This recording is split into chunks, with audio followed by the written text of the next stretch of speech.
prides itself in creating a fun, family-friendly environment. Still, every job has its horror stories, and I'm here to bring you one of those about Hooters, about what's behind those pretty faces and hot bodies. Grace was a good friend of mine. We first met at a book club and had hung out since then. She was also a Hooters girl. She was like Marilyn Monroe with the face of an angel. Anyways, that day, Grace asked me to pick her up after work because her car broke down.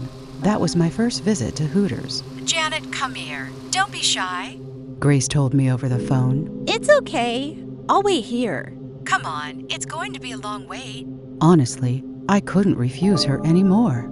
I stepped into the restaurant and I was surprised. I thought this was full of male guests, but it turned out they were of all ages and genders, and all the waitresses were so hospitable and nice, and they were so beautiful.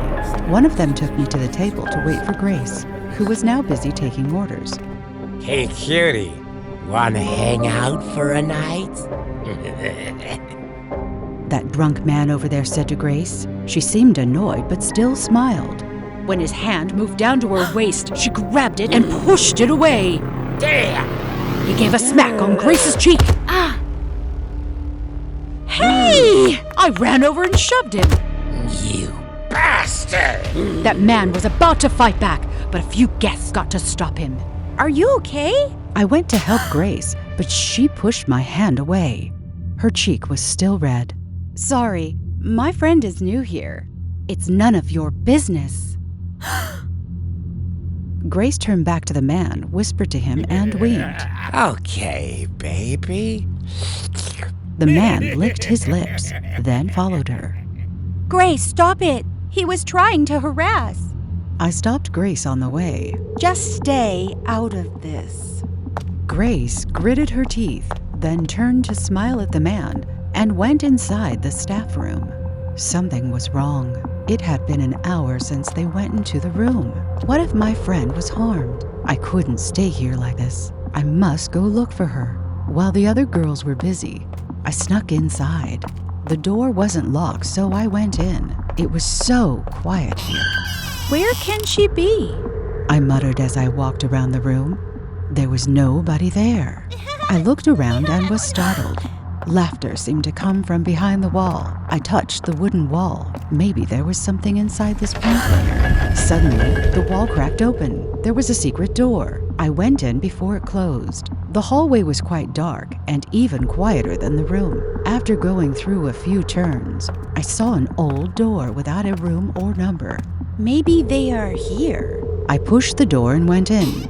Although the light was weak, I could still see things quite clearly, including those I shouldn't have seen. On the floor, there was a man lying. His whole body was white and pale. His eyes rolled back as if he had been drained of blood. Standing around him were 4 or 5 girls, including Grace. They were... Janet, didn't I tell you to wait? Scared and shocked, my limbs stiffened. I couldn't say a word. As Grace moved closer to me, my heart was about to explode. I used all of my strength to run away. Fortunately, the secret door hadn't closed yet. When I stepped out of that room, everyone looked at me. I didn't know what to say or explain because I was so scared and panicked that I ran out and drove away without daring to look back. I called the police and was horrified to learn that many more bodies had been discovered in that room. But those Hooter girls, including my book club friend Grace, had disappeared. Although I have moved to another city, the experience at Hooters still haunts me. Sometimes when I'm driving past a Hooters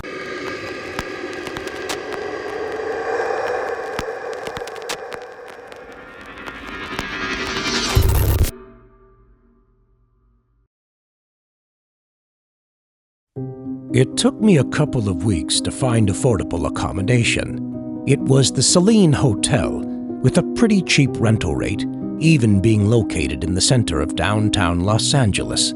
So, I booked a room without hesitation. Sharing a room with me was a girl from Canada named Sharon. Sharon was quite weird. I mean, most of the time she showed a cold or grumpy face, which made it hard to strike up a conversation with her. More than once I saw her violently throw her bottles of medicine into the trash, but then just pick them up and put them back in her backpack. I guess she was suffering from some kind of illness. I felt for her, but her strange behavior really made me sick. I often heard her mumbling something as if she was pissed off. Probably she was implying me, but I was unsure as she didn't even look at me. One day, when I was about to change my clothes, Sharon suddenly swung the door open. She rushed and panicked while frantically rummaging through her luggage. This is not good. This is not good. She mumbled. That was so rude of her, and I couldn't take it anymore. I decided to have an intervention with Sharon, so I moved slowly toward her. Hey, Sharon? No, no, no! She shouted. Can't take it anymore! Then she turned around and grabbed my wrist. I didn't expect a petite girl like Sharon to be so strong. My wrist was squeezed so tightly that I started to feel the pain. Sharon panted, her bloodshot eyes staring at me with her gnashing teeth. She was going crazy. Sharon! I called her name in agony while her hand was still brutally crushing my wrist. Why don't you let me go? Sharon yelled, but I didn't understand what she was saying. Why? She suddenly grabbed my shoulder. I was really scared at this point. I used all my strength to push her hand away. God, she squeezed horribly. Why? Why? She still couldn't stop screaming. I had no choice but to push her so hard that she fell, then run away from the room before she could do anything worse. That's enough of it. I couldn't bear it any longer. Immediately, I informed the receptionist to move Sharon to another room. When the hotel manager came to my room very soon after, I laid still in bed and watched Sharon pack her things up. At that moment, she just looked at me, her eyes strangely sad. She dragged the suitcase and followed the hotel manager without saying a word. That day, when I took a shower, I realized the water pressure seemed to be weak with an unusual smell. So I turned off the faucet and then went to bed. In the middle of the night, while dreaming, I suddenly woke up to see a figure standing in the corner of the room. That hoodie reminded me of Sharon. Sharon? For a moment I breathed a sigh of relief, but just a second later, I had a sense that something was wrong. Her whole body was drenched in water. I could clearly hear the dripping sound on the floor. Her hair was tangled in clumps. Her limbs were swollen and mottled. Sharon just stood there with her head down for a while. Then suddenly she walked away. For unknown reasons, I subconsciously followed Sharon even though I was stiff and terrified. Sharon? Where are we going? She didn't answer, but led me to the elevator. Sharon stared at the elevator buttons without saying a word. We walked through the hallway with bright red lights until we met a locked iron door. Sharon stopped. She suddenly turned her head. Her eye sockets were a black hole from which 2 lines of black water flowed. Her face was pale, puffy, with her mouth wide open. I woke up startled, sweat drenching my pillow. In the stillness of the night, I could even hear my heart pounding in my chest. It was just a nightmare. The phone kept ringing for a while. That was a call from the hotel manager. He declared Sharon was missing. They showed me the camera footage. Oh my God, Sharon! She was showing signs of strange behavior in the hotel elevator, as if hiding from someone. I was even more shocked when I realized that the time displayed on the camera was the day Sharon got mad. The police told me not to leave the hotel during this time. The missing case of Sharon was really shocking. Everyone was searching for her. I returned to the bathroom to wash my face. Then I found the water had an unpleasant stench. It even had an abnormal color, brownish and a rotten smell like sewage. I couldn't take this anymore, so I decided to report it to the hotel manager. It turned out I wasn't the only one having trouble with the water. A married couple on the same floor also complained of drinking water with a strange smell. A maintenance worker, together with the hotel manager, inspector, and the police, went to the rooftop to check the water tanks. And when the heavy roof manhole was gradually opened, everyone was all shocked and terrified. Subway food store for more than 15 minutes. Gosh, this store had never been this crowded. It had been like that ever since those two new girls came. Whatever. I just wanted to order my favorite bread. But they worked so slow that the waiting line got very long. One of the girls saw me and sighed and looked away. I remembered her. Her name was Ashley. A few days ago, I came to Subway to buy food, and even though I had told her exactly 15 times that I didn't want ketchup, she didn't listen to me at all. I lost my temper and then had a quarrel with Ashley. Finally, the manager came to apologize to me, while Ashley got a day's salary deducted. But what still annoyed me was her attitude. What an obnoxious hussy. She muttered something to the employee next to her. They definitely were talking about me. Hey, what took so long? Ashley stopped whispering. She sneered and then got back to her work, and she threw a glance at me. Finally, it was my turn to order. Ashley went inside right when I came to her. What would you like to order, sir? The other girl, named Julia, looked a bit shy. 1 chicken and bacon ketchup melt, no ketchup, please. Bear in mind, no ketchup, no ketchup. Got it? I repeated many times just to make sure. I decided to follow Julia without her noticing when she brought my order in there. Hey, no ketchup. Julia said to Ashley. He'll never know. Ashley sneered while pouring ketchup over my bread. I told her not to. Damn it. As if that wasn't enough, she spat a puddle of saliva onto the bread. He deserves it. And don't you tell the manager. Ashley threatened Julia.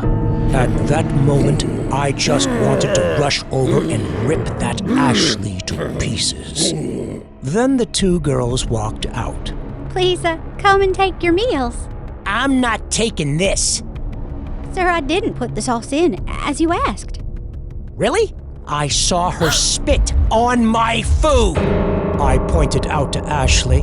Her eyes kept rolling because of that. Sir, what are you talking about? We never did. I saw you do it with my own eyes. You did it. Ashley asked me to show evidence, but who needed proof? I had seen it with my naked eyes. You were there. Tell everyone. I pointed at Julia, but she was so scared that she stammered and ended up defending her colleague. No, we never did. Fine. Then what is this? I said no ketchup dressing! There was no way that witch could get out of this. So she kept quiet, and Julia apologized and offered to make another bread. Meanwhile, the culprit Ashley immediately stormed inside.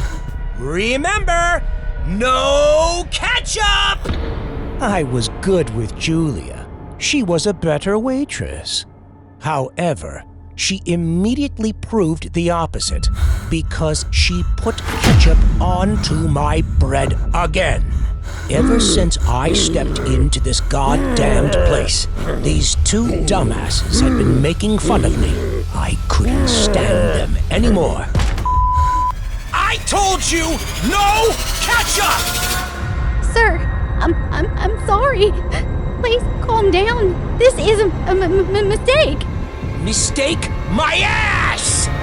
I stormed in and grabbed the fork in the jar and rushed to her. Julia covered her face, screaming in pain. Damn it! Damn it!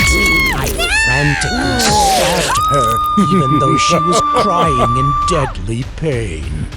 Right. I had to kill her. I had to kill her. She must die. Go to hell! Julia! That witch. It was all her fault. That devil Ashley finally came out. I furiously rushed to her with my fork. Time to die! Time to die!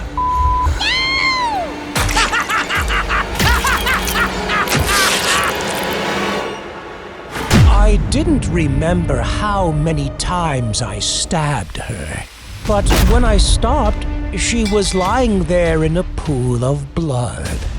And then a group of people quickly rushed over to suppress me. Ashley was dead right after that.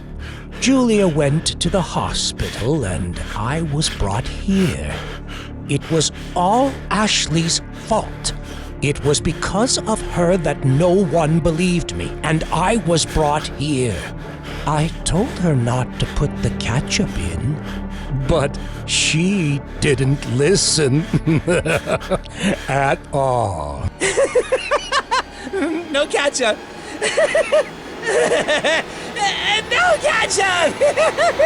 No ketchup! No ketchup!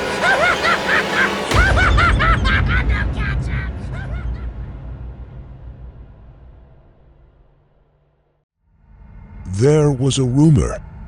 No matter what you do, or what your purpose is, never stay at a Chuck E. Cheese till the 5th night. Because if you do, you will go crazy or even die for no reason. Nonsense! Stephen laughed at the story. He thought this rumor was stupid. So, are you still gonna take the job? The manager asked. Yeah, Stephen shrugged. Remember, after checking the electrical system, you better go back to the security room. Don't stay outside for too long, the manager said while handing the keys to Stephen before leaving. On the first day of work, Stephen tried to show himself as a responsible employee. The first duty was to check the electrical system. Chuck E. Cheese at night was so damn quiet. The dim light made it hard for Stephen to see things clearly, so he had to use the phone's flashlight. Well, it's broken. Stephen flicked on the broken light switch in the hallway. Then he decided to go to the electrical system room through the dining table area. How did it get here? Stephen was surprised to see the mascot of Charles standing in the corner of the room. He then pushed it to the backstage. After checking the electrical system, Stephen returned to the security room. So boring. He leaned on the chair, sipping hot coffee and looking at the security camera. Here came the very first nuisance. What the hell? Stephen noticed a guy in uniform sweeping the arcade. Hey, it's late. Stop cleaning. You can do it tomorrow, Stephen said over the microphone. But that man ignored his words. Hey! Stephen lost his patience. Damn it! He said angrily and decided to walk over to the arcade. Did you hear what I said? He mumbled. But when Stephen got there, the arcade was empty. There were only the game machines covered with dust in the corner. Lucky for you, Stephen went back to the monitoring room, thinking that the man had finished his job and left. This light work really bored Stephen. Even though he had finished a cup of coffee, he still couldn't resist the sleepiness. So Stephen closed his eyes and fell asleep quickly. The first 4 nights had passed peacefully. And soon came the 5th night. Stephen continued his boring job, walking around the store, checking the electrical system and locking all of the doors. Then he returned to the security room and turned on the cameras one by one. Each area appeared in sequence on the screen. The cleaning staff in the arcade, restroom, play area, all silent at night. You don't need to walk around. Just stay in the security room tonight. Stephen suddenly was reminded of the manager's words. But he had been on duty for 4 nights in a row and didn't see anything dangerous. Stephen thought while clicking to view the camera. Oh, shoot! Stephen was startled when he saw Charles's face covering the entire screen. Who the hell did this? Stephen angrily went to check the dressing room. But when he got there was no one in the dressing room. All animatronics were gone. What the hell? Stephen returned to the stage to check, but there was nothing either. Hi, player! Are you ready for the fun night? Stephen, startled, looked around. Hey, this isn't funny at all. He shouted. It's time for the hunt night! The room turned red with the deafening alarm bells ringing. Stephen covered his ears. The sound hurt his head so badly. He quickly ran towards the door but was stopped by Charles the mouse, which held a bloody axe in its hand. Stephen panicked and ran off to the other side.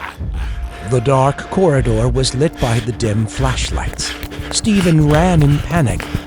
The heavy footsteps with the evil laughter of Charles and the other mascots were right behind him. Ellen the chicken threw the axe but missed him. He kept running away.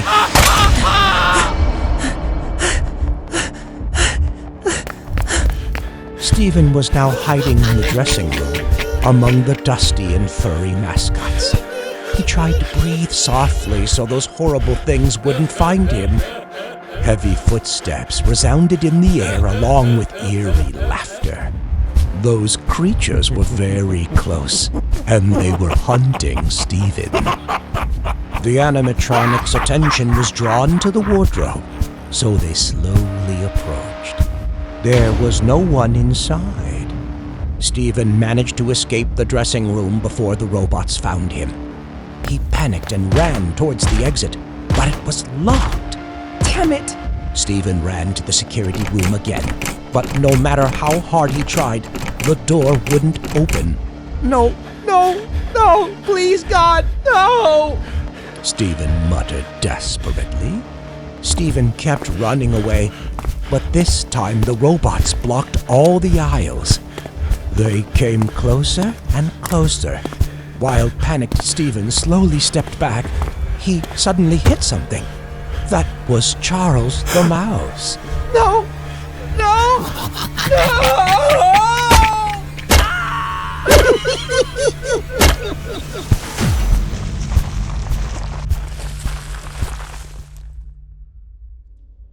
The hunting night ended and a new day came. The mascots returned to the backstage, closing their eyes again as if nothing had happened. It's almost 11 o'clock. Hopefully they're still open. Marble said to herself. She was on her way home when the hunger pain came. She stopped by Burger King's drive-thru to buy some food. When she pulled up to the order machine, there was no staff's welcome. Why is it so quiet in there? Thinking a while, she raised her voice. Hello? Is there anybody there? I'd like to get some food. The order board lit up, but still no response. Hello? Can you hear me? Looks like I have to go inside to order. She drove to the pickup counter, inside of which was an employee dressed in a Burger King mascot. He was doing something in the kitchen. Hey you, I placed an order earlier in the drive-thru line, but no one was there, so I came inside. Hearing her voice, the man turned around and stared at her face. His eyes were bloodshot. His face was white. He was holding a piece of fresh meat, trying to spread an industrial smile. He said, Hello, how can I help you? He raised his hand to adjust the paper crown on his head. Marble was too hangry to care about this man's scary look. She immediately said, Can I order here? Sure, of course. Okay, can I have a regular hamburger and a strawberry shake? Got it. It'll just be a few minutes. 15 minutes had passed. Marble was still in the car waiting. What's wrong with this place? She rolled down the window and called inside. Hey! Why is it taking so long? I've been waiting for 15 minutes! Only silence. Fair enough. Let's go in there to see where my food is. Marble drove to the parking lot and entered the store. The store was unusually quiet.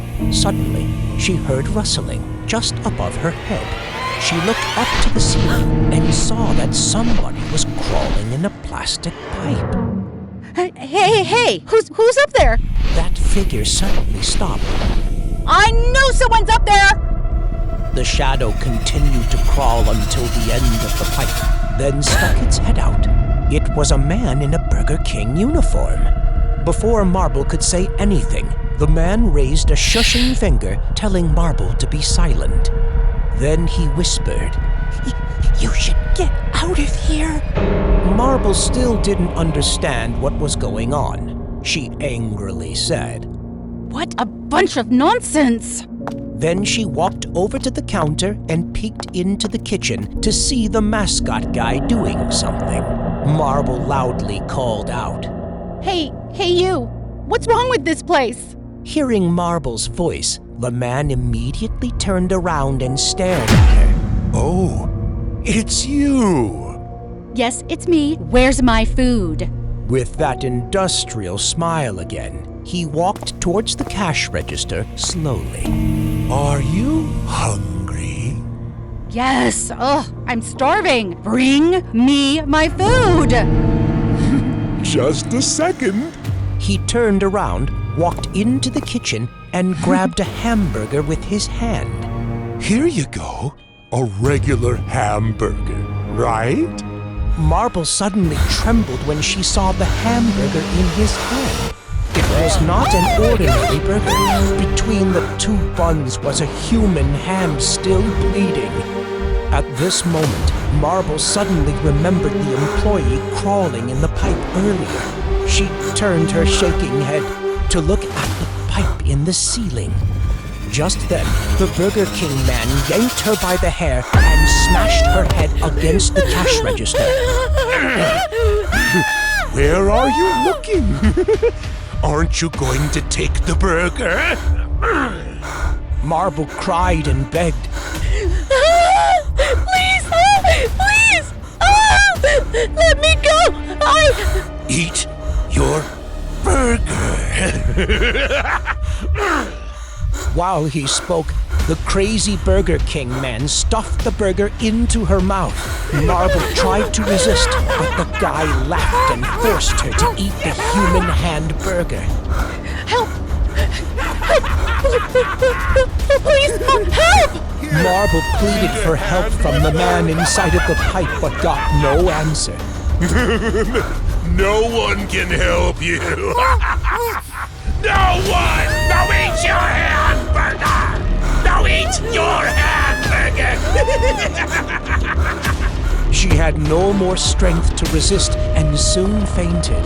He grabbed her by the hair one can and help dragged her you. into the kitchen. At this time, the other man looked down from the pipe and desperately said, "I'm sorry." Marble burst into tears and passed out. The next morning, The police received the report from Marble's family. They went to Burger King only to find 2 victims dead in a state of disfigurement, including Marble. Some of her body parts were scattered in the oven, and some were found in a blender. According to the employee in the pipe, the murderer killed the original employee wearing the mascot, then put on that suit himself, entered the staff area, and massacred the employees on that shift. Since then, no matter how hard the police tried, they never captured that Burger King murderer. But someone said that they could see a figure, a Burger King mascot, walking around at 11 o'clock at night.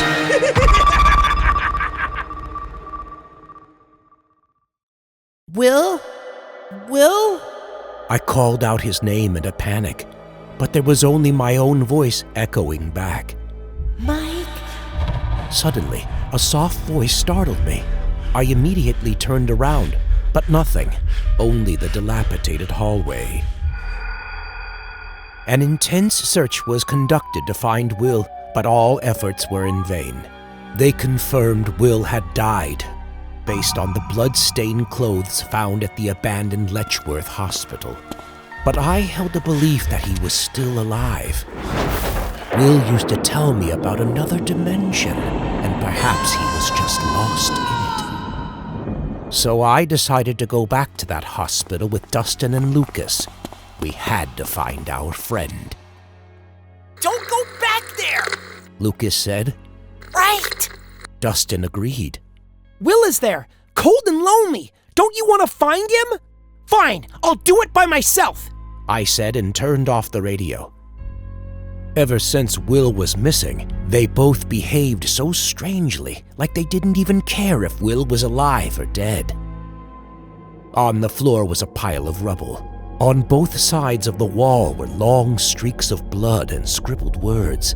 Despite being abandoned for a long time and being torn down, the traces of a mental hospital remained nearly unchanged. Will? I called out his name. Only the quiet, long, dark corridor replied to me. Mike? I was startled. It was him, I swear. Soft and weak it was, but it was him. Another strange noise gave me goosebumps. I immediately pointed my flashlight at the wreckage. Something was moving in there. The closer I approached, the louder that clanking sound. Hundreds of rats poured out from the rubble and ran over my feet, some biting my legs. But soon I realized that these rats weren't attacking me, but heading towards something else. It took me a while to keep calm after the rats had run away. I decided to turn towards where they headed in hope of finding Will. The squeaking sound still echoed in the dark hallway. I walked quietly until I saw a door with a hanging sign, "Danger, no trespassing." The sound of a rusty door opening made the hairs on the back of my neck stand up. An unpleasant, musty smell filled my nose. I gulped and entered. The room behind the door was pitch black. I quickly scanned the flashlight around the room to find it very large. There was a minor growl. I squinted and looked around, and until I got used to the darkness, I could finally reshape things in the room. I wanted to move forward, but suddenly tripped and fell. My feet just stepped on some kind of slime that had a horrible stench. But that was not the worst. When I looked up, there was a giant Demogorgon right in front of my eyes. It roared, opened its mouth full of sharp teeth, and blew into my face. I was too scared to run away. At that moment, Will's voice echoed again, which gave me a guide. I used all my strength to run away from the room. The monster chased after me, making shrill noises incessantly. It knocked me down.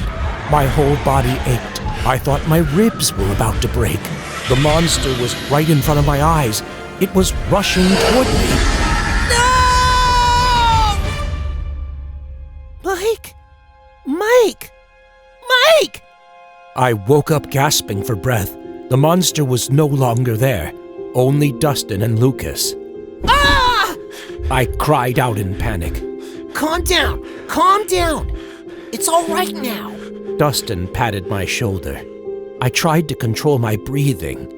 Will is still in there. Mike? Lucas held my shoulder. It's time to get over it. You have to remember. I perplexedly looked at them. What are you talking about? Dustin looked at me. Mike, Will is gone. Dustin's words hit my ears as the lightning struck over my head. Liar! I didn't believe him. I turned to look at Lucas. Lucas pursed his lips and nodded slightly. My head suddenly throbbed like it was about to explode. I sank to my knees. No! I recalled that horrible memory. That night, the four of us went together to find evidence that Letchworth was a laboratory disguised as a mental hospital. Because of the old and weak structure, a big room collapsed during our adventure. Unfortunately, it was the room in which... Finally, I found my first job as a shift employee at Taco Bell. It wasn't a high-paid job, but I appreciated it anyway. I often worked in the morning, but today my boss suddenly asked if I could change to the night shift from 8 p.m. to 3 a.m. Working the night shift is paid higher than usual, so I said yes. The store was quite empty at night. There was nothing much to do, so Lizzie and I just took turns to tend the counter. Lizzie was sitting idle in the kitchen and listening to the news on her phone. Recently, a serial killer has been reported to be on the run. Lizzie was interested in the breaking news, and so she always wanted to update the latest ones. I didn't care much about the news, just sat there looking at the heavy rain outside the glass door. This kind of weather made my mood even worse. Under the dim light, a customer wearing a black raincoat opened the door and moved toward the counter. Welcome to Taco Bell.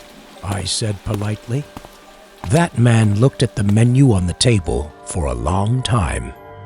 We're very sorry for this inconvenience, but the restaurant is out of power. We only have tacos meal. Damn it, he whispered, then pointed to the tacos meal menu. Which flavor would you like, sir? Then I asked a few more questions, ready to take notes. What sauce would you like to have? Whatever. Do you drink soft drinks? Yes. Soda or juice? Whatever. Do you want to put in... He banged on the side table and rushed to grab my neck. His eyes were bloodshot red. Then he yelled at me, "Quit mouthing and bring me food!" I was scared to the point of tears. This was my first time dealing with such a rude customer. In the kitchen, Lizzie heard a loud noise and rushed out. But instead of intervening, Lizzie stood there and stared at him. For a moment, she seemed to be shaking with fear. The murderer was witnessed to appear in a black raincoat most of the time. The police are tracing his whereabouts at the moment. Hurry! That man raised his voice again and got off my neck. My knees buckled and I gasped for air after almost suffocating. Lizzie was trembling while preparing food for him. That man paced back and forth in front of the counter as if he was monitoring us. As soon as Lizzie completed the meal and gave it to him, he grabbed it immediately. Taking a crumpled note from his pocket, he threw it on the bar and left. We just stood there full of suspicion and fear. He didn't even pay enough for the meal. After making sure that the man was gone, I breathed a sigh of relief. I went back to the counter, but slipped and fell. Lizzie quickly helped me up, but at that moment, I found my hand was covered by a red liquid. On the freshly cleaned floor, there were patchy red footprints. Lizzie and I looked at each other. We were all in shock. Just then, Lizzie's phone got a new report about a murder in the nearby area. There was no doubt that we'd just met the serial killer and even served him food. We stood inside the restaurant, peering outside to see if the man was gone. It was raining heavily, and the man was nowhere to be seen. We must get out of here. Lizzie said. I knew Lizzie was trying to be calm, but I could hear her voice shaking. On the outside, it was still raining and freezingly cold. Lizzie was so scared that she dropped the key. I quickly picked it up and locked the front door for her. There was a sudden flash of lightning, and for 1 second we could see clearly our reflection on the glass window. But there were 3 shadows. It was him. He came back. The murderer in the black raincoat came to dispose of us. Before we could run away, he stabbed Lizzie with a sharp knife right in her back. When he pulled the knife out, his face was covered in her blood. Lizzie fell to the ground. I was frozen. That man raised his knife again and turned to look at me. When he was about to swing the knife, Lizzie grasped the blade by her hand, which was bleeding profusely. Run! Lizzie struggled for breath. I was too terrified to move an inch. The man snatched the knife. Lizzie was pierced continuously, blood splashing all over the ruthless killer. I ran away in the rain, and the murderer, after pulling the knife from Lizzie's body, quickly chased after me. At that time, my ears were filled up and my eyes could no longer see anything. I kept running in the rain until I saw the light from a car approaching. What happened? The driver rolled down the window and asked me. Help me. The driver opened the door for me to get in and quickly turned around. I looked in the rearview mirror. That man, who now knew he missed a prey, was standing in the rain. Even though I didn't see him clearly, I could feel his eyes on me.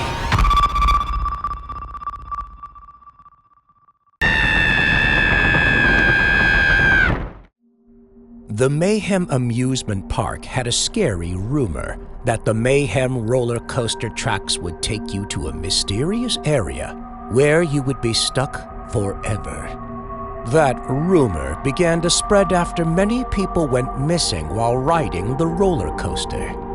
This park had to close after only 2 years of operation and became a deserted place. But that was 10 years ago. This summer, the Mayhem Mountain roller coaster would reopen to guests. As true risk-takers, Chris and Joanna couldn't miss this tour to examine the rumor. After 10 years abandoned, everything here was quite old and dilapidated, and the tracks looked a bit ramshackle.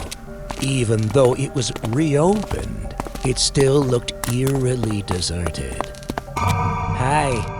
Wanna ride a roller coaster? He had makeup on like a clown with a red nose. He looked so sloppy in that staff uniform. I'm sure. Joanna hesitated a bit, even though that was exactly their main purpose when getting there. Of course, but I have to gather a few more passengers. Can you wait a few minutes? This ride may start later than usual. How late? Joanna asked. About 12 a.m.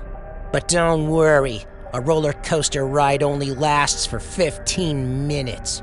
The clown replied. He seemed very impatient.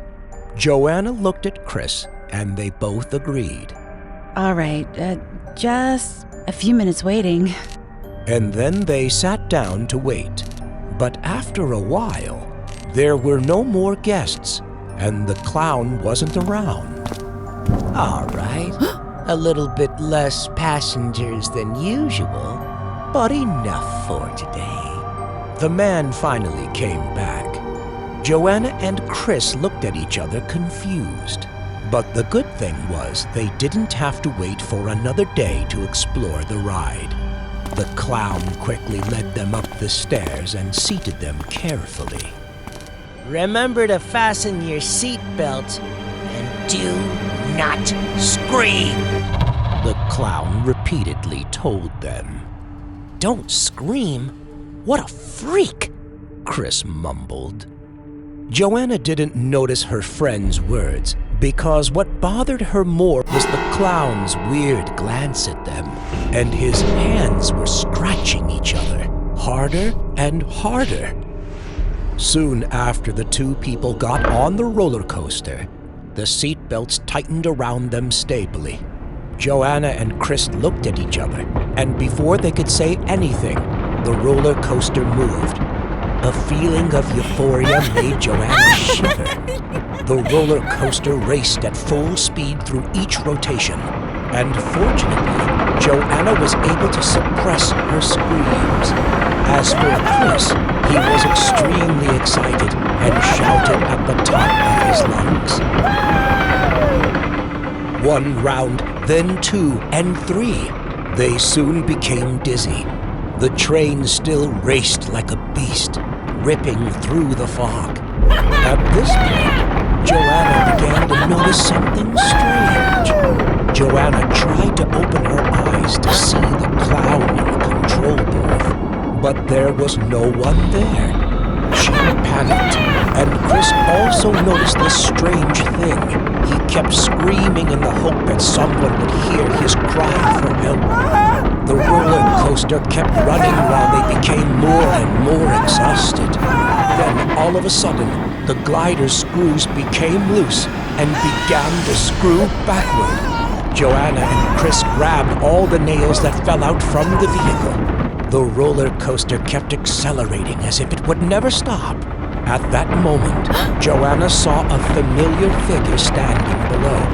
And as the roller coaster pulled her closer to that side, Joanna realized in horror it was the clown.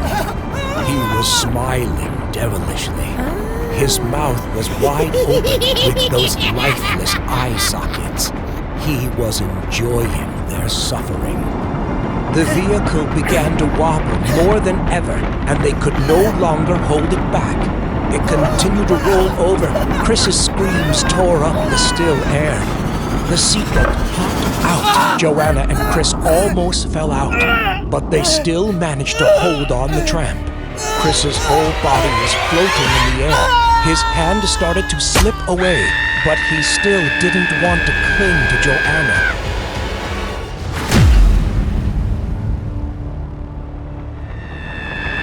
Joanna couldn't take it anymore. The roller coaster moved to the final station and began to slow to a stop, and she didn't have the strength to do anything else. At this moment, the clown walked up to Joanna. Next to him were 3 fierce dogs. Joanna could clearly see drools running down their sharp teeth.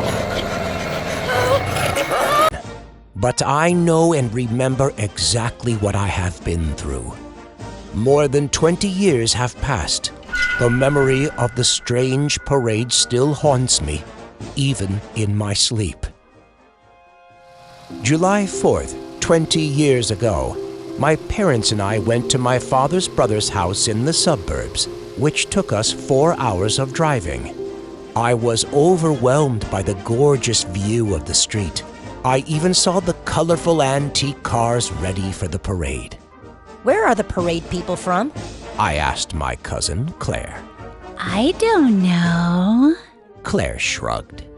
I noticed that the cars were moving into the forest. I wonder where they'll go after the parade.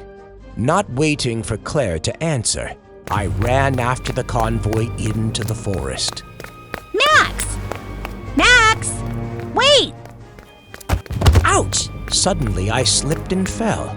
Claire helped me get up, and the two of us kept chasing after those people. Claire and I ran into the forest, but when we got deeper, all the colorful cars had disappeared, as if they had evaporated. Where are they? I turned to Claire, but was surprised to find out that she too had disappeared. Claire? I panicked and called her name, but all I received was silence. Claire? where are you? There was no reply. The many noises of the parade resounded in the air. Peeking through the foliage, I saw a man in a strange outfit, looking like Uncle Sam. He was very tall and skinny. His head swayed, then slowly moved in front of me. Happy 4th of July. He greeted me in a hoarse voice. Who are you? A little scared, I stepped back. Are you looking for Claire? The little girl has already joined us. Follow me. He was like a robot. After finishing his sentence, he quickly turned away. I couldn't wait to see Claire, so I followed the man. The sight before me made my eyes widen in surprise. That was the parade in the town earlier, but the people looked very strange. They were like a circus troupe, and even though they were all dressed in festive costumes, their bodies were in many different shapes. Some were tall and raw-boned, some were terribly fat, and some had a super crooked gait. The only thing they had in common was their black eye sockets and lifeless faces. Happy 4th of July. Come and join us.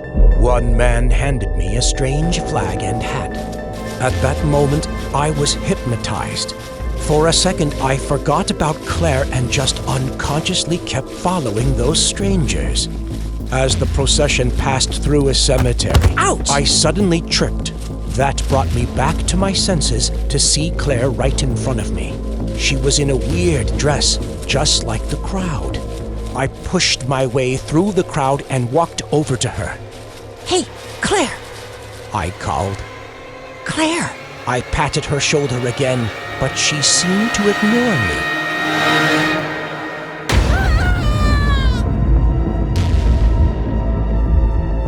I panicked and pulled Claire away. The others immediately turned their heads to chase after us. I was scared to death, tears welling up in my eyes. I didn't know what to do but pull Claire and run as fast as possible. After running a while, I was so tired that I stopped. Claire, are you okay? Claire's face terrified me. Her two eye sockets were like a black hole. Claire! I cried and shook Claire, but she didn't sober up. You joined them! A shiver went down my spine. Poor Claire. Join us! Join us! The strange people still chased right after us, especially the man in the strange hat who kept shouting those words. I was too terrified, so I left Claire to run away. I didn't stop until I saw a glaring light. I used all my strength to get there. When I woke up, I found myself lying on the bed. Adults said that they found me panting in front of the forest. Perhaps I had bumped into something. When I asked about Claire, everyone looked at me with puzzled expressions. "There is no Claire," my uncle said. This almost drove me crazy. I obviously had a cousin named Claire, and together we followed the parade into the woods, even taking part in the bizarre procession. Even though I kept insisting her existence, they still didn't believe me. They assumed that the story about Claire and the strange parade was purely my imagination. She joined them.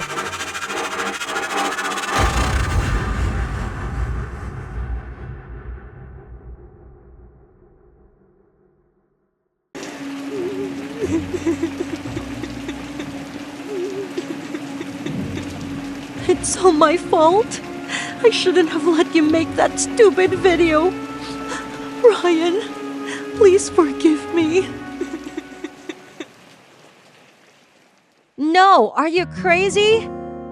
Maddie knew Ryan always came up with bizarre ideas, but she never thought it would go this far. Come on, Maddie. Let's make that video together. Mr. Beast did it too, and look how many views he got. 150 million! While saying that, Ryan pointed at the screen. Maddie didn't know what to say because she was pretty convinced. Ryan and Maddie are best friends. After finishing high school, they dropped out of college to do YouTube together. Ryan, who has a good look, is the one who would love to be on the screen. However, Maddie is the content creator and also his manager. Maddie sighed, feeling she was about to lose this argument. Suppose I say yes. Then where do we shoot? Ryan got so happy hearing that. I know the place. My buddy, please say yes. And his look made her fall completely. Okay, then let's make a plan. Ryan was overjoyed. He said cheerfully, As long as there are no spiders, I'll be fine. Then, Ryan left, leaving Maddie with a bunch of paperworks. Looks like Ryan is going out on a date with a girl he just met on Tinder a few weeks ago, Maddie thought. And finally, that day has come. Ryan is the boldest man, Maddie has to admit. Since Ryan wanted to make it as creepy as possible, he decided to take on the challenge at an abandoned cemetery. Although Maddie doesn't believe in ghosts and spirits, this place really gives her shivers. Just like what Mr. Beast did, Maddie and Ryan rented a large glass coffin. Then they hired a crane driver to slowly place it underground. The AC connected directly to the coffin will help Ryan breathe. Okay, get in. Maddie told Ryan while having a quick look around to make sure he has enough snacks, water, and bottles to clean. Ryan ducked inside. God, only he has the guts to do this. If it was Maddie, just being in such a narrow space would literally drive her crazy. Hello guys, 24-hour buried alive challenge. Start! Then, Ryan excitedly said to Maddie, who was standing dumbfounded at the top, Buried me alive, Maddie! Then Maddie started turning on the camera. The thick layer of soil was slowly brought down, soon covering the surface of the coffin. When everything was done, it was already dark. Can you hear me, Ryan? Maddie spoke into the radio, checking the signal underground. But Maddie didn't hear anything from Ryan. Then she began to worry. Ryan, answer me! Just then, he hastily replied, Here, I've just peed a bit. What a mess down here. Maddie told him to keep an eye on the camera. Don't worry. See you soon. As it started to rain, Maddie got into the car and lay down to rest. Fatigue quickly hit her, and she slowly fell asleep. Hello guys, it's been 2 hours and I want to show you this. Can you see that? God, there's so many disturbing animals down here. Since I saw it, you guys will have to see it too. Looks like I just saw something. When Maddie woke up, it was already dawn. She turned on the walkie-talkie to talk to Ryan so he wouldn't be sad. Ryan, in case you didn't know, it's already morning. Maybe he's still sleeping, she thought. Jesus, you take the challenge to sleep all the time? Then, Maddie threw the radio away and started her morning. About an hour later, Maddie finished eating an apple and a few sandwiches. At this time, the sun was also shining overhead. Maybe Ryan's awake by now. She checked Ryan through the radio again. Ryan, shouldn't you wake up now? No one answered. Ryan, stop your stupid prank. Still no response. God, could it be? Maddie rushed to the AC area where Ryan's oxygen was provided. The machine is still operating normally. She was relieved, but still worried. Ryan, if you don't answer, I will dig you up immediately and the challenge will end. 1 minute. 2 minutes passed. Still nothing happened. It's like Maddie's sitting on fire, and she called the crane and asked to dig the coffin up. It had been raining, so plowing the ground was much more difficult. It took half an hour for the lid of the coffin to gradually reveal itself. God, Ryan was curled up in a coffin. His whole body stiffened. His eyes rolled back and his mouth twitched. Ryan is in a state of extreme fear, and if Maddie's not mistaken, he may not be alive anymore. Ryan!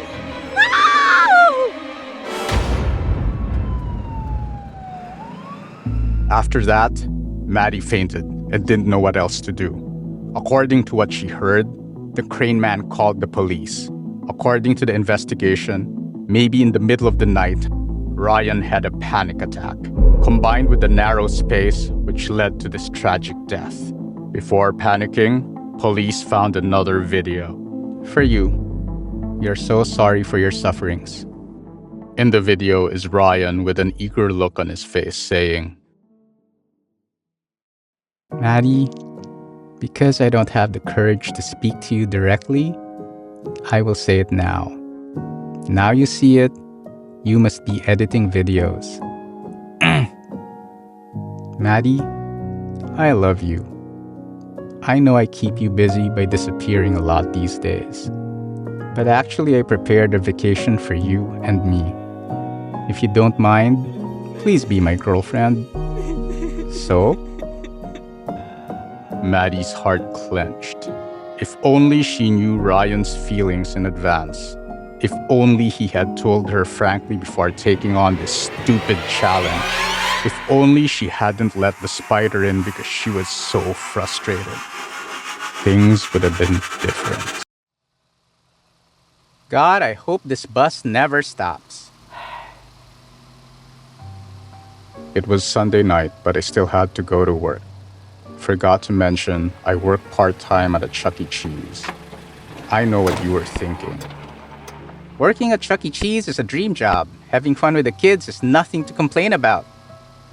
Wow. Calm down. Hear me up and I'll prove you wrong. Mr. Brooks, the Chuck E. Cheese owner, is now my boss. Ever since I was a kid, I've always thought he was the most caring soul that spends his whole life working for children. Turns out, he's the most inhospitable one. Luckily, I'm just an apprentice, so I don't have to talk to him much. I often caught him standing in a corner, silently observing the whole thing. Not to mention, the work is always overloaded. There was always just me, Mr. Brooks' assistant, and Zane, the employee wearing a dirty old mascot suit. What are you looking at? You're not paid standing there.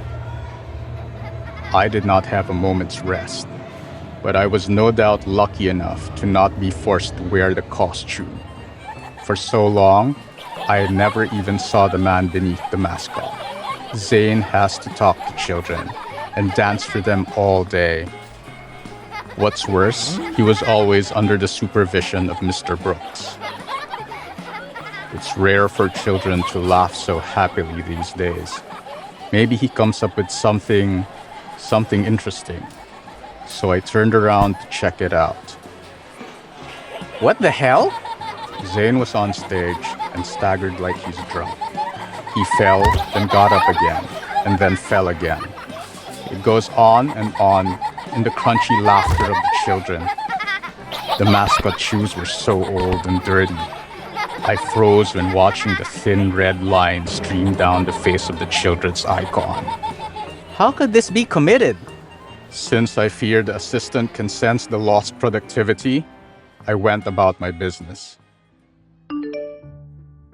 You're wearing a mascot today. Zane took an unscheduled break for no reason. And don't let Mr. Brooks know. He gets mad whenever Zane is absent. When I was on the bus, I got a new message from the manager. What a tiring day, I sighed. Following his instructions, I arrived at the store early and entered the changing room of the other coworker. The mascot is hanging right there. I took it down and put it on. Jesus, doesn't anyone wash this thing? I've never smelled something so rotten. The inside of the mascot was filthy and sticky. I'm sure it was sweat and all sorts of dirt coming from that coworker. Soon, the children arrived. I wasn't used to the job, so I just stood there bouncing around on stage and letting kids laugh at me. Thank God it's over. Hope Zane will show up tomorrow. Around 10 p.m., I turned back to the room to put the mascot off. But before I could do anything, a voice behind me made me startled. Why don't you come and serve me during the break like you were told yesterday? It's Mr. Brooks. Because I don't get it. I just stand there and hold my breath. I didn't even turn to face him for fear of being revealed. But the silence did not last long. Tomorrow is your last chance. If you want to save your sister, you must obey me until the end. What does that mean? When I digested his words, my fear spiked. By the way, I didn't know you could still perform after all of your toes were chopped off. And then, the laughter fades away when Mr. Brooks leaves the room. I then quickly stripped off the disgusting mascot and rushed to the bus stop to go home. That was the last time I showed up at Chuck E. Cheese. Mr. Brooks was in jail now, and Zane, the other employee, was nowhere to be found. To be honest, I really hope Zane and his sister are doing well.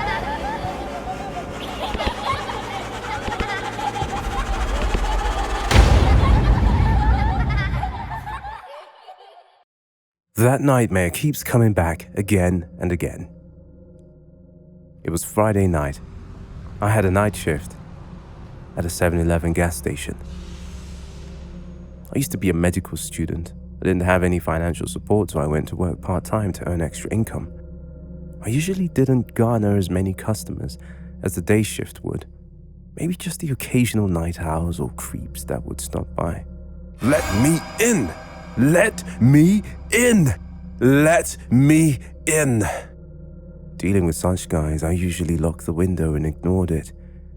However, such incidents didn't happen often, so I didn't mind either. $30 for pump 3, please. It was Lisa, a patron that I've been keeping an eye on for quite some time. Lisa must have been assigned to work the night shift like me. After putting the money in the drawer, I locked eyes with her to observe more of this woman's charm. Lisa was refueling, but her gaze was elsewhere. And next to her, I saw the same homeless guy approaching her. His eyes were bloodshot and twitchy. This freak again. Son of the... Before I could finish my sentence and run out to warn Lisa, I froze. The man yanked the gas pump from the vehicle and sprayed her with gasoline. I never saw that coming. I quickly called 911 and was about to help, but as soon as I reached the door, I knew it was all too late. The man lit, and Lisa's gasoline-soaked body was literally on fire. Hello, what's your emergency? The other end of the line picks up the phone, but I'm dead in my track. Lisa yelled out in agony, her screams tearing up everything. It was the scream of a soul dying. Help me! You have to help me! My whole body is drenched in sweat. It's 2 a.m. So, today, I've only got 3 hours of sleep. I walk out of the bedroom and go to the kitchen to have a drink. A glass of cold water will bring my heart rate back to normal. Then, I decide to take a trip down to the basement even though I was there all night.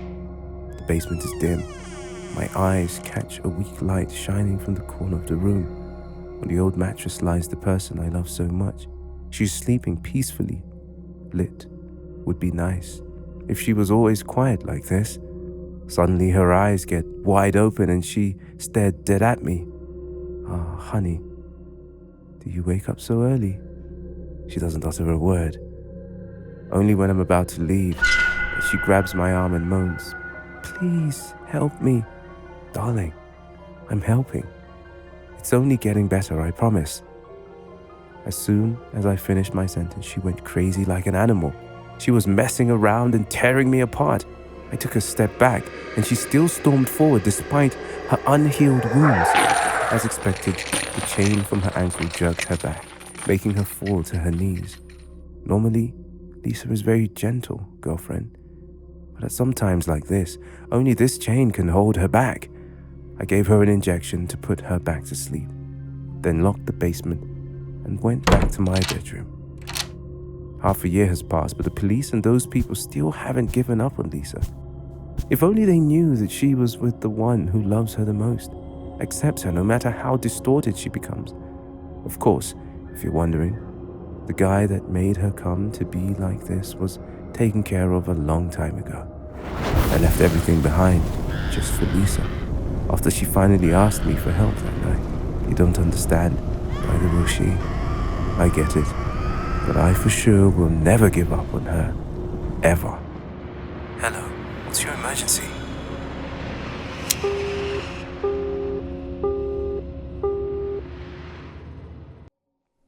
The Millers have 2 daughters, Clara and Ellen. Unfortunately, Ellen, the older sister, was born with a birth defect and spent the rest of her life in a wheelchair. It was a snowy day. Clara and Ellen just came home, and immediately her mother complained. Clara, did you scare your friends with spiders? The teacher called me again. Clara sighed, so her mother knew it. But because her parents were very indulgent, she would get away with it this time. As she thought, she put on a pitiful expression and said, No, Mom, she made a fuss about it. It was just a prank. Because she was protected by Ellen, she got rid of the crime. Then, Clara pushed Ellen's wheelchair up the stairs and went to her room. Seriously? I only got 20,000 views for this video? As soon as she opened TikTok, Clara was extremely angry. Actually, what the teacher said is not quite wrong. Not only did Clara bring spiders to scare her friend, but she also forced her to eat them alive. Let me go, help! Clara responded with a shrill laugh. No one dares to save you. While struggling to find a new way to increase the view, she suddenly heard her mom calling for dinner. Clara just turned around and was startled because Ellen had been waiting for her at the door since. As soon as she saw Clara, Ellen quickly turned away. At that moment, Clara had a crazy idea. Ellen's leg wouldn't feel anything anyway, Clara thought. Then she hurriedly called down. Mom, we're coming. While setting the phone to recording mode, Clara slowly pushed down Ellen's wheelchair. She only went half of her way when the chair suddenly shook and Ellen fell down the stairs. Ellen, no!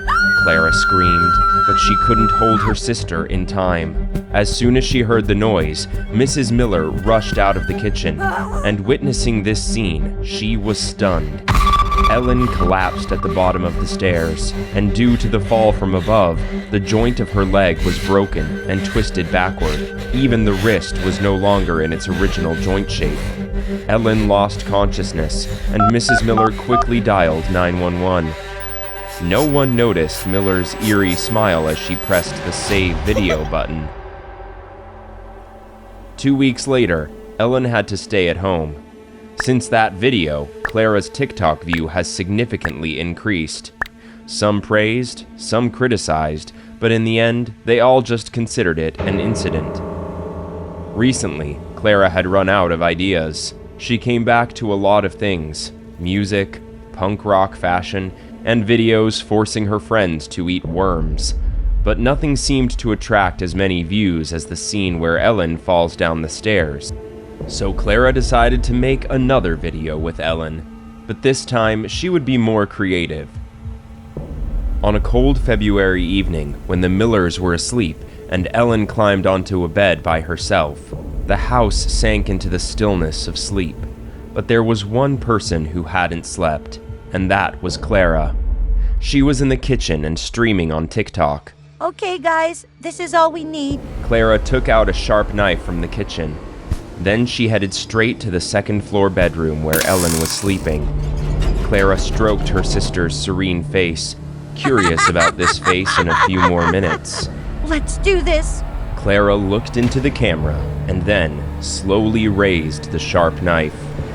With one hand, she pressed the rag to her sister's mouth and held it tight.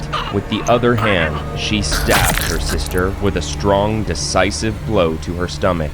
Ellen woke up in a panic.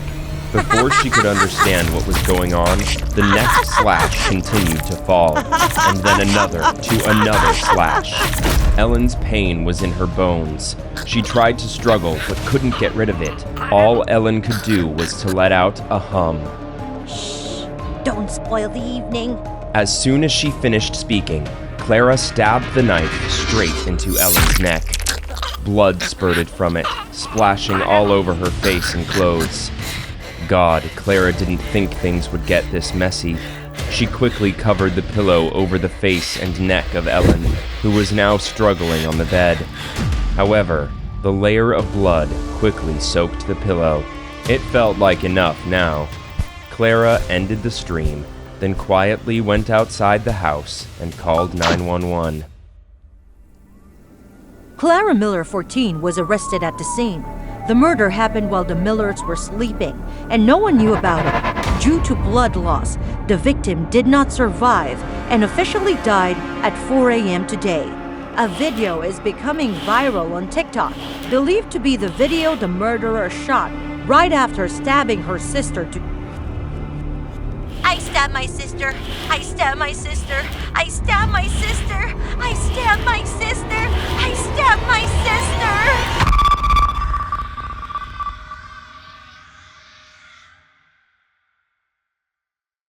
In New York, it's difficult. I've searched all the forums and hunted down every street, but still couldn't find a decent place for less than $3,000. Just when I felt my luck was running out, I came across an advertisement that to me was a bargain. The building is located on the edge of the city and not many people pass by it. That apartment is on the ground floor with a bedroom, a kitchen, and a tiny living room.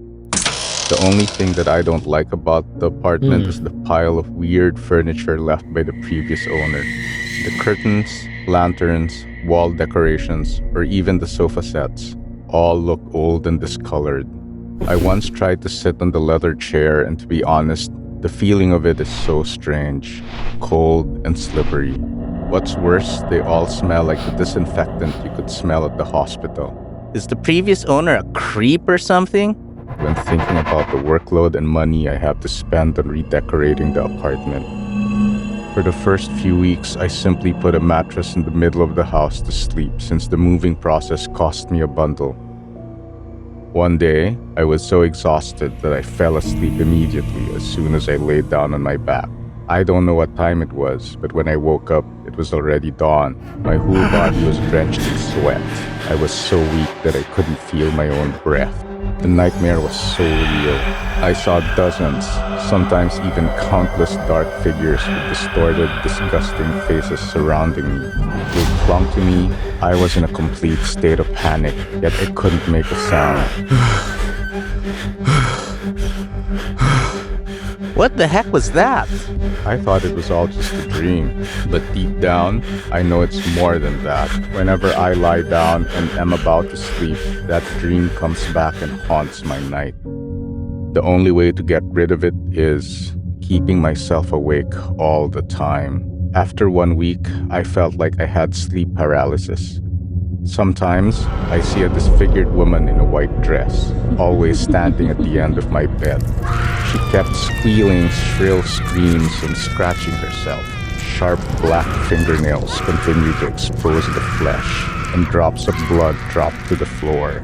The drops of blood are not the usual red color, but they are black and have a foul odor. Still, sweat broke out my body, but I couldn't move. Then, I noticed the woman pointing to the corner of the house. They repeated the action a few times before disappearing. What? There's nothing wrong with that house. The contract is clear. No rent refunds. After that, the owner hung up on the phone. So that's it. I can't get out of here soon. I decided to pour the rest of my money to eliminate the creepy vibe of this apartment. Room makeover is such a hard task. I had to move furniture all the way to the center, remove curtains, strip floors, and repaint walls, and so on.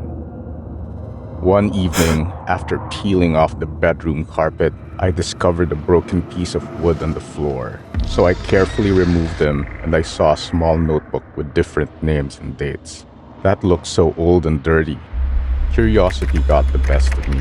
I Google one of those names, and the results bring goosebumps to all over my body. A bunch of old news articles about a missing person popped up. The name and date of the disappearance of that person and all others perfectly match what's written in the notebook. Oh my god, what is it? I trembled with fear. Could it be the previous owner killed all of these people? I rushed out of that damn apartment and headed to the nearest police station I could find. The police then told me what I found might be the clue connecting the mysterious disappearances together. So they sent out the crime scene team. I was only allowed to stand outside the door when they investigated the house. Suddenly, I overheard one text saying, Yup, it's human. Human? What's human? And here's what I got. Sir, have you thrown any furniture in this apartment? We need to collect all of them. When my brain processed the information, he continued, The curtains, lanterns, and everything here are made of human skin. All were probably peeled off from the missing... I could feel nothing but blind terror. Could it be all those dark figures with terrible shapes were the missing people the police said? Could it be that girl in the white dress scares me every night was one of them? No.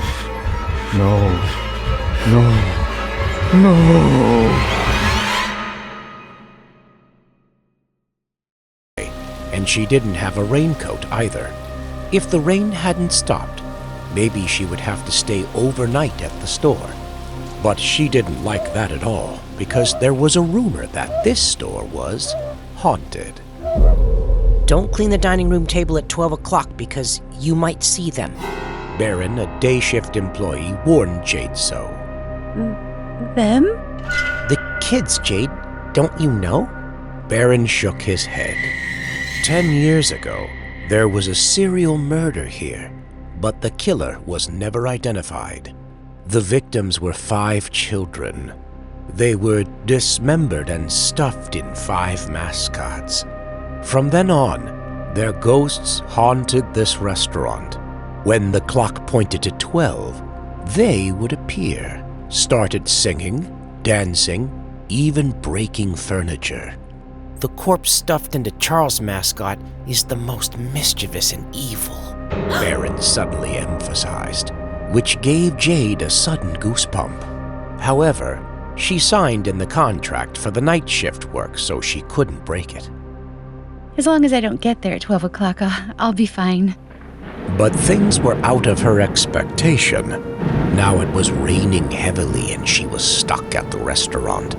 The worst thing was the weak electrical system here, which made it even more gloomy. She tried to get the story Baron had told that morning out of her mind. The silence inside gave her a minor goosebump. Taking a deep breath, Jade took the mop to the dining table. The strange noise from the stage startled Jade, but when she turned around, there was nothing but 5 animatronics standing motionless on stage. Jade continued to pile chairs on the table. The hum that echoed through the air made Jade shiver. It was the song Out of This World that the animatronics band always performed. Jade looked at the animatronics on stage and assumed they were faulty, so she decided to check them. Jade slowly moved towards Charles the mouse. It stood there motionless with a smile while the humming still resounded. Ball control to all my friends. Charles suddenly bellowed out a loud, raspy sound like it was faulty. Its whole body began to convulse with the arms flailing wildly. Its mouth moved, and its eyes blinked rapidly, and the verse it was singing kept repeating over and over, growing louder and louder. Jade had to cover her ears because of the strange squealing. She panicked and staggered out of the dining table. Jade sat at the counter. She was panting, and her limbs were still shaking from the unexpected encounter. The restaurant was really haunted. She took out her phone and texted her manager to ask for a shift change. But it was almost midnight. He was probably sleeping. On the outside, it was still pouring down, but Jade decided to leave. She quickly put all her things in the backpack. Jade sped up. The more panic she got, the more quickly she did. She no longer had the courage to go check the electrical system, just using the flashlight on her cell phone to shine the way. After getting out of the counter, she found large footprints on the floor. Its color resembles blood. Those footprints extend from the dining table to the cashier counter. Jade was so scared that her legs were shaking, and she stepped back. Her back just hit something. She slowly rolled her eyes up. Mouse Charles's head gradually appeared from the darkness. It was smiling, and from there, a few drops of liquid splashed on Jade's face. She raised her hands to touch the liquid. Oh my God, that was blood! Jade screamed in fear. She tried to run out of the damn restaurant as fast as she could. The truck was approaching when Jade rushed across the road. The driver couldn't brake in time and crashed into her. Jade was lying under the front of the car, her head and face all crushed, her bones and joints broken. Blood gushed out from her mouth, mixing with the torrential rain. The driver called an ambulance while Jade was dying in pain. Inside the dark corner of the store, Baron and Mascot Charles is dazed, his limbs shaking with fear. He just wanted to have a little prank. It's been so long since I felt this good. From my neighborhood. A waiter brought the food out. That sandwich seemed so alluring. And then I took a bite. Oh my gosh, it was, how to say, so divine. It tasted so different from the other sandwiches I tried before. I couldn't help devouring it. Just after a few minutes, the food boxes were empty. Oh no, oh no, look what I just did. Guilt quickly engulfed me. I was scared and frustrated, and then ran out of the store. That night, I had a high fever and terrible nausea, so I rushed to the bathroom. Strangely enough, I didn't vomit, but instead coughed violently. And then, from my mouth, I pulled out a feather. And when I looked in the mirror, I discovered that I had white hairs on my face, and they felt very itchy. I picked them up. Ouch! Were these hairs growing out from me? Michael, are you okay? My mother nervously called at the door. I'm fine. I didn't want my mom to know all of this. I gritted my teeth and endured it, tried to pull out the hairs one by one, even though my face was bleeding. I shouldn't have eaten it. I shouldn't have eaten it. After getting rid of the hairs, I went to bed and prepared to sleep. I hid those chicken feathers under the pillow. The next morning, I woke up tired. I yawned, but realized my voice was different. Okay, wait, what happened to my throat? I screamed, but the only sound that came out was a chicken croaking. I panicked and ran to the bathroom. Oh my God, my head had turned into a chicken's head. I cried. Michael, what's in there? Are you okay? My mother banged on the door. How could I let my mother see this form? But she kept banging on the door nervously. I panicked, put on my hat, and ran out of the room. I turned into a monster! I broke down, sobbed, but only heard the chicken croaking. I dared not raise my head to see people. As I ran across the Chick-fil-A store, the smell of fried chicken invited me in again. I didn't dare to speak, but only pointed at the menu with my sleeve. No one had seen my monstrous appearance. My delicious dish was brought out. I was about to eat when a staff member accidentally spilled a glass of water on me, so I reflexively took off my hat. She saw my appearance and shouted. Monster. Everyone in there started to yell. Monster! Monster! Those eyes made me panic. I was so scared, so dizzy that I could barely stand. I'm a monster! I rushed out of the Chick-fil-A store in a panic. Hey! Please wait! I couldn't hide my horrible appearance. People's eyes made my heart break. Monster! I was about to turn into a chicken. It was my mother. Michael? Michael! Where are you? Where are you? She sounded so scared and worried. I wished I could call her, wished I could tell her what happened. But what came out of my mouth was just... And then when I was in despair, I didn't even notice that I was out in the middle of the road.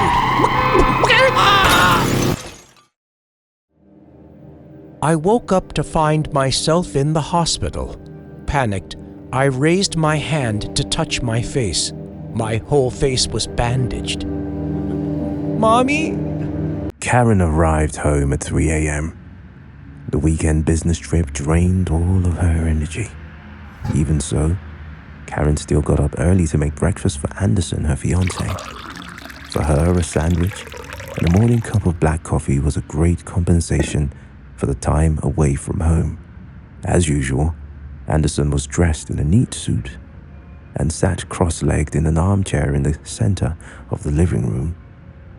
He is handsome, reserved, and has his own rules. Reading the morning newspaper was an example. Regardless of weekdays or Sundays, the first thing he does is always reading the newspaper, especially in recent days when there has appeared more and more missing people in the local area. Is anything new? Karen asked, placing the coffee cup in front of Anderson. Police have confirmed all the missing cases are related. They were all young girls found dead in their 23s. My age range, huh? Karen thought, with a shiver. Anderson, still focused on the newspaper, ignoring her expression, he added, "Oh, and all the murderers have something in common. They lost their teeth. How on earth can there be such sick people?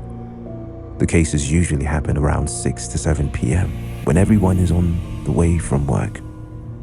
The last victim was found dead on Sunday, the day Karen was on a business trip. Maybe if Karen wasn't away that day, the victim would be her too. Except for the sick murderer, no one knows for sure. Suddenly, the breath on the back of her neck startled her. Anderson had been standing behind her ever since. He hugged her from behind, kissed her cheek, and greeted her at work. All day, Karen couldn't put the images of poor victims out of her mind. She got home at 5 p.m. earlier than usual. Anderson is far from coming. When she got home, Karen went straight to the bathroom. Bubble bath with Epsom salt for a luxurious evening will erase all her troubles. But today is the exception. Despite being immersed in the warm water, Karen can't help but wonder, but why teeth? In such a chaotic situation like this, you never know when you would be targeted by the perverted killer. That scared Karen. Fear fluttered in her stomach, but at least she had Anderson, a fiancé who would protect her at any cost. Thinking like that, she calmed down a bit to start enjoying the evening. The steam from the tub rose up, making her vision and everything sink into illusion. Half an hour passed, and Karen noticed something was off today. Karen didn't know why, but she began to feel pain and discomfort all over her body. There's something unusual in the bathtub today. Salt grains. It's been so long since Karen put them in the tub, yet they didn't seem to dissolve at all. Instead, they poked at her, stinging. Karen reached down to the bottom of the tub, picking up a few seeds to look at. Oh my God, a tooth! She panicked, rushed out and flushed the water. Karen felt like she could throw up. All of them are teeth, jagged, covering the tub. Oh no. In her 23 years of life, Karen has never felt so scared. At that moment, she heard the entrance door open. Anderson is back. At this moment, Anderson's face this morning flashed through her mind. While he was reading the newspaper, he smiled. A strange, vicious smile. I'd say the job was not too hard for me. However, the late-night customers were often not easy to deal with, and I met one on my very first time working the night shift. It was a summer evening. I was walking around the stalls, rearranging the items on the shelves. Suddenly, I saw a suspicious woman. She was wearing a huge travel backpack on her shoulder and looking around surreptitiously. It was odd that she just stood there for 15 minutes without buying anything. I felt rather strange, but didn't dare to question or get in trouble on my first day on duty, so I went to the clothing store and rearranged the items there. Martha, a customer at the frozen meat counter needs help. Get there now.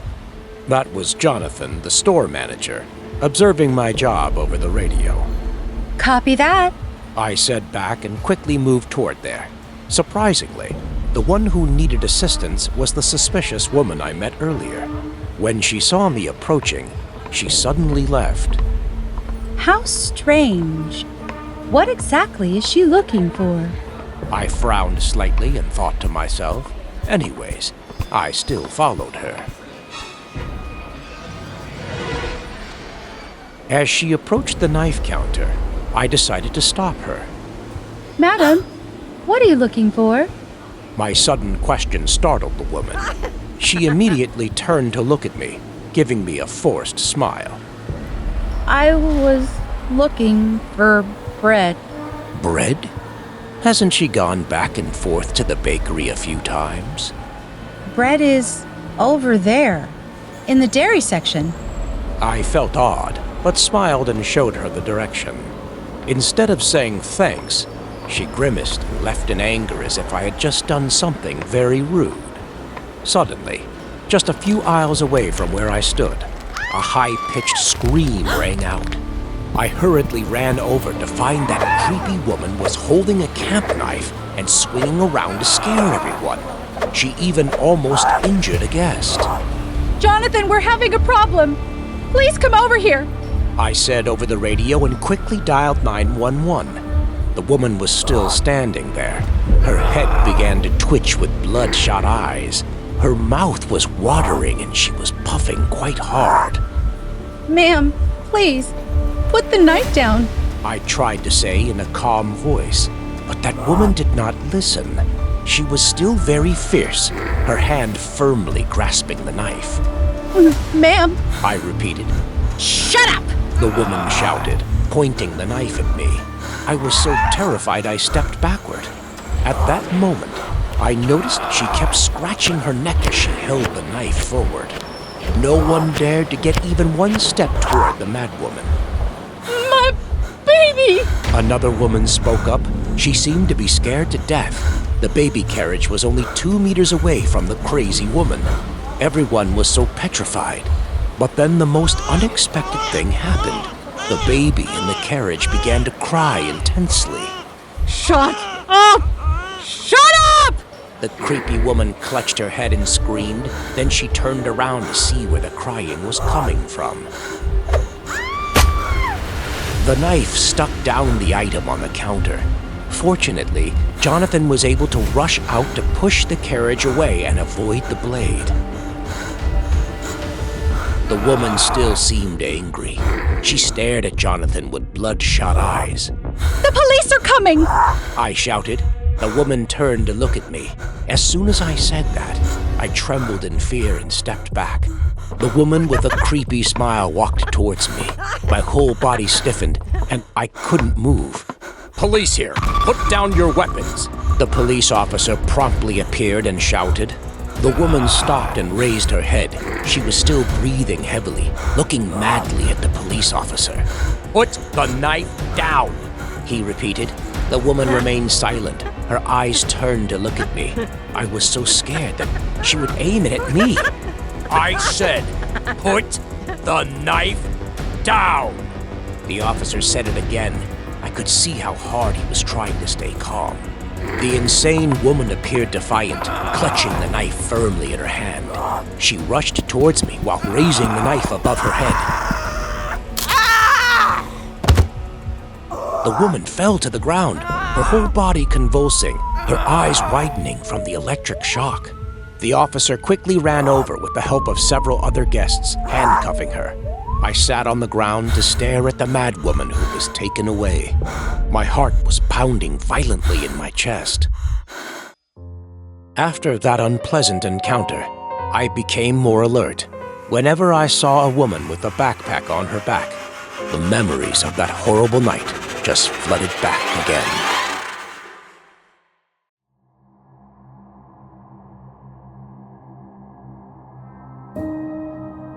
When I was a last-year medical student, I was sent to practice at a psychiatric hospital located pretty far from the city. On my first day at the hospital, I was quite creeped out. It's not like the hospital is haunted or anything, but I noticed the staff giving me an uninviting stare, and the patients looked like the kinds of people you would see in one of those exorcist movies. I remember two people that needed special care, one of them named May, the old woman that always acted like she was a kid. I heard that May had been an alcoholic for her whole life. She lost her child in a car accident, plus being abused by her husband made her health even worse. Every day, I had to play along with her game to entice May to take medicine. "Please play with me, Daddy." The other was a room away. He was a mutant about 7 feet tall. That creepy patient always gave me a disturbing staring, like he wanted to eat me alive. Once I gave him the medicine and reminded him to take it, but before I could finish my sentence, he lifted me up and squeezed me so tight that I could hardly breathe.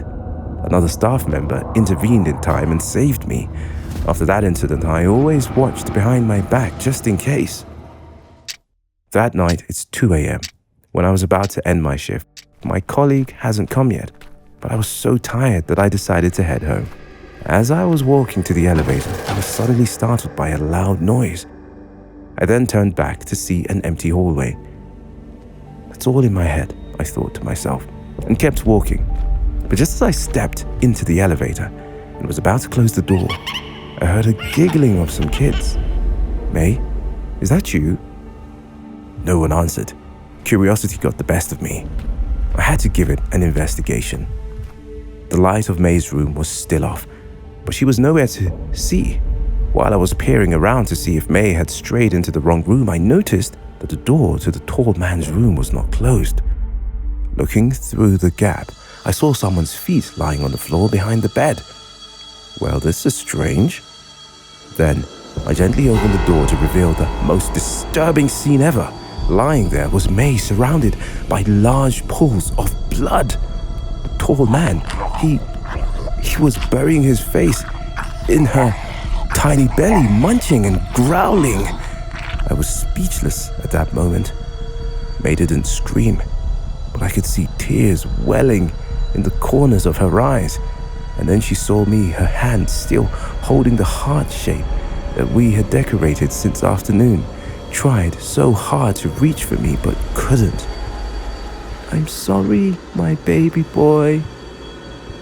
Feeling nothing but blind terror, I rushed out of the room. I remembered calling the security and the police when shakingly stood in the elevator. Shortly after, when I was giving my statements, the police showed me the camera footage of that night.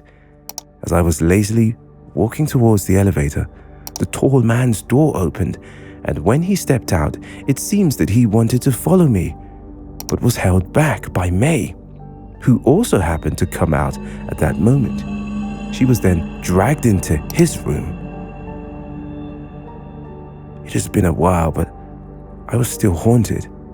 I received a phone call from my ex-colleague. While talking about the traumatic experience, he asked me, "By the way, did you watch him swallowing his pills?" An electric current passed through my body. I froze. The truth is, I was always afraid of getting in trouble with him, so I never did that.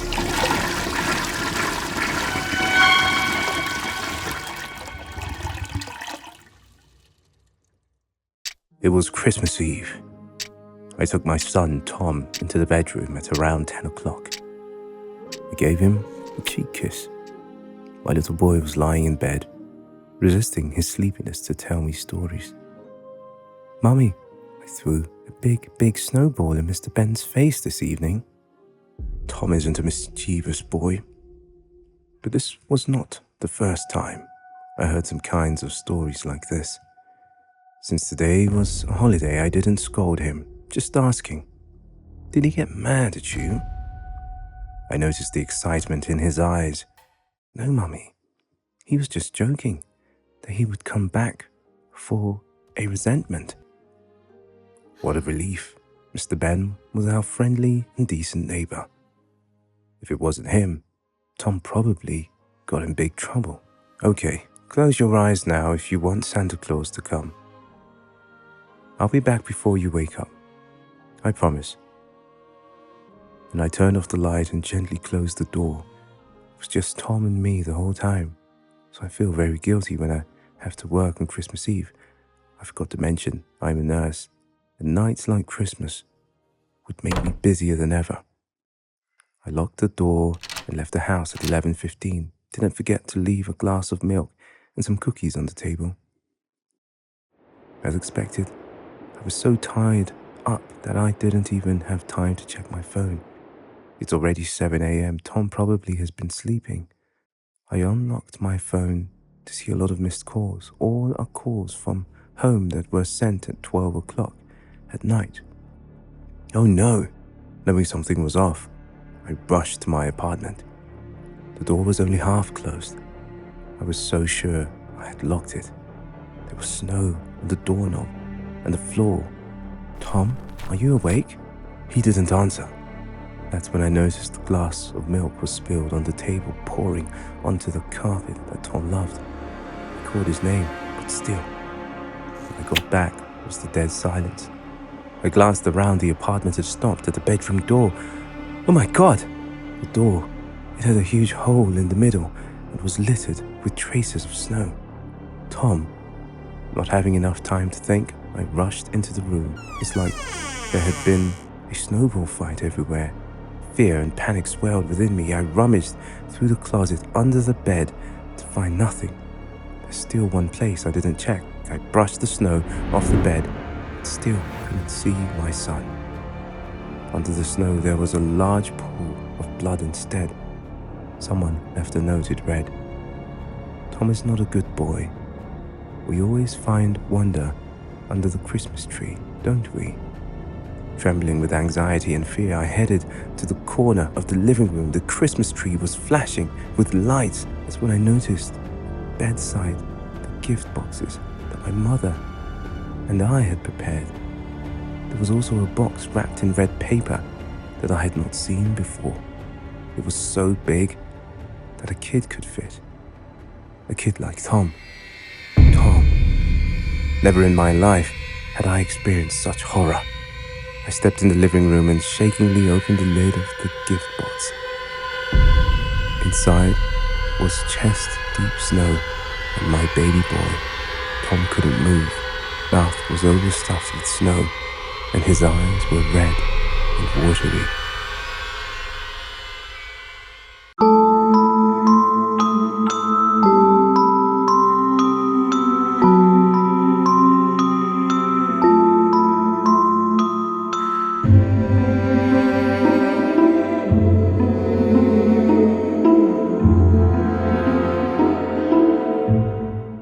keen-eyed guy she had swiped left a few minutes ago. Hi. He started first, just the way she liked. So two of them texted each other for hours until he asked to meet Hazel for a coffee somewhere. So she would meet Noah at a vintage bar downtown. She was so excited to see this handsome guy. But when she got there, Noah hadn't arrived. So she sat down at a table in the corner to wait.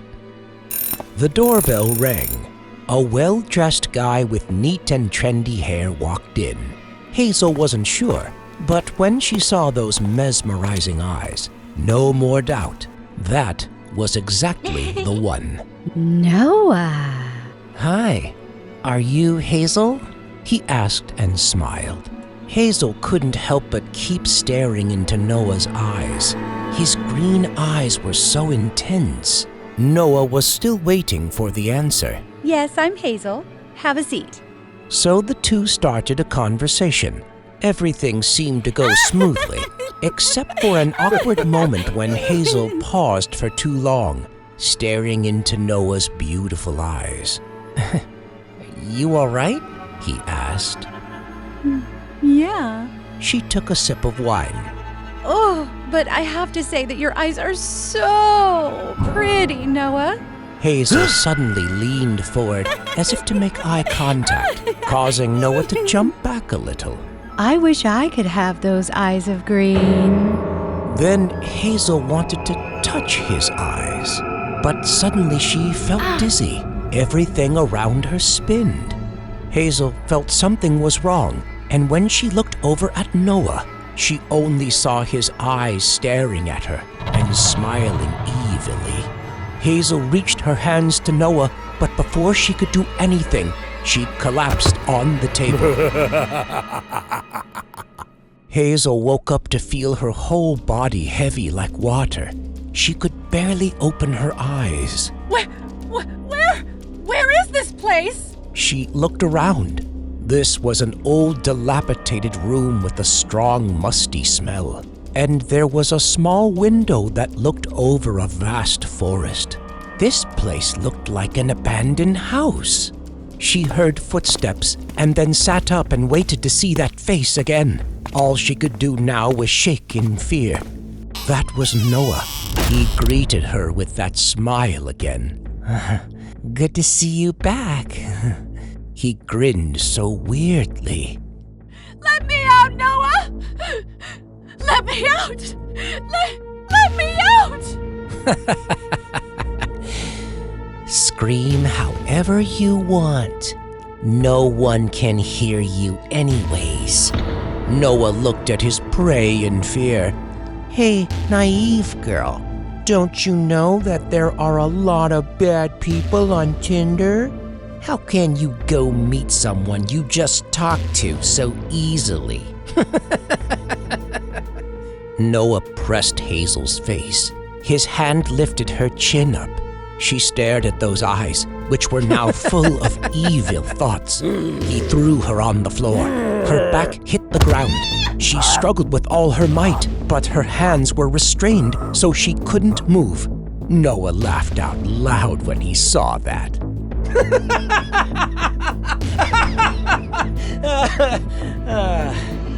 But this was out of his expectation. Damn it, Hazel! He screamed. This is not good! Noah fell on his back. He didn't expect that while he was still busy fidgeting, Hazel broke free of the ropes and waited for an opportunity to counterattack and surprise him. Noah was angry. His green eyes were full of red blood. He must punish Hazel.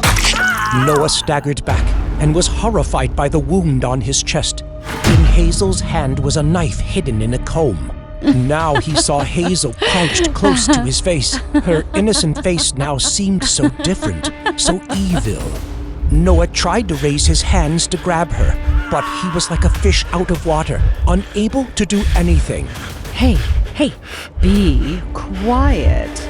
Everything will be all right. Ignoring Noah writhing in pain, Hazel got up and paced around the room to examine. Thank you for leading me to such a wonderful place where no one could hear your miserable screams. Hazel sneered. Noah was so scared. What are you gonna do? Oh, don't cry. Your eyes won't look good anymore. Hazel stroked Noah's hair, comforting. Noah panicked, weakly trying to back away, but Hazel had a knife in her hand. It won't hurt.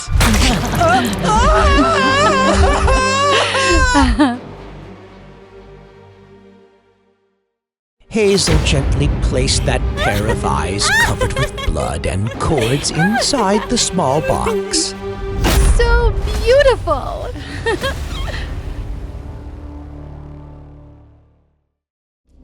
Hazel lay in her room, her legs dangling in delight, her fingers gliding tender evenly.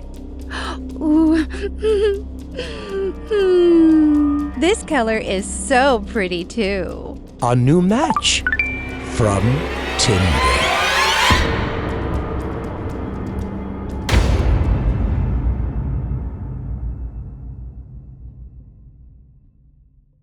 Had been always struggling with a list of mental illnesses, but of course I wouldn't blame her, after all she'd done for me.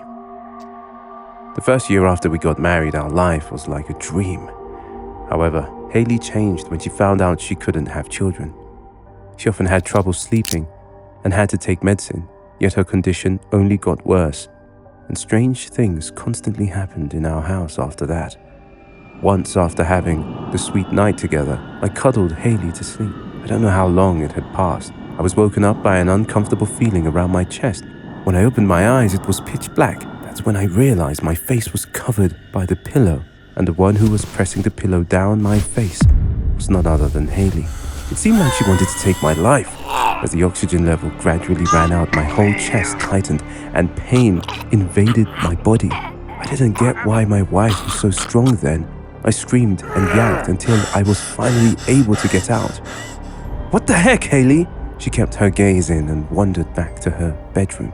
The scary thing is that after such incidents, Haley did not remember anything. The next morning, when I told her to change doctors, Haley insisted it was all because the house was haunted. The demons in the house kept commanding her to harm me, and when she disobeyed, they would take over her body. We decided to move to the suburbs. Haley could no longer hear the voice in her head. She was happy and so was I. At the end of October, I had to work away from home for a week, although Haley was still taking her regular medication. I still wanted her to invite her friends to come over. However, my wife refused. Don't worry, the old Haley was dead. I had to give up and start my business trip. On the 5th day of my business trip, I called to find Haley much worse than usual. I tried to ask, but Haley said, "I'm just tired." The next day and the day after that, I called again, but Haley didn't answer. I called an early flight to make sure she's okay. I arrived in the living room at 11 o'clock at night. Haley was not in the living room. I called everywhere but got no answer. She must be asleep, I thought, as I headed for the stairs. Oh God, my poor wife. To my horror, I found my wife's body hanging from the banister. Under was a note saying, "I'm sorry, but the voice doesn't stop. I have to stop it myself before I hurt you again." I was about to help her down when I realized it was too late. Her neck had been hanging for so long that it stretched a few inches. You probably already know what happened after that. I called 911. It's been a year since Haley died. This might be the right time for my lover, Daniel, to move in. Fake fertility results, swapping sleeping pills, installing a remote control sound system in my home, and a good story that took a lot of work to come up with. All of it worked perfectly, and nobody even doubted. It's all worth it though, as now I can live a long life with the love of my life. Not a good person. Nick knows we can't trust people, but this time, he insists. So what? At least you and I don't have to eat the trash. Then, he walked away with a man named Alex. If only Nick could see the monstrous smile on that man's face before he left.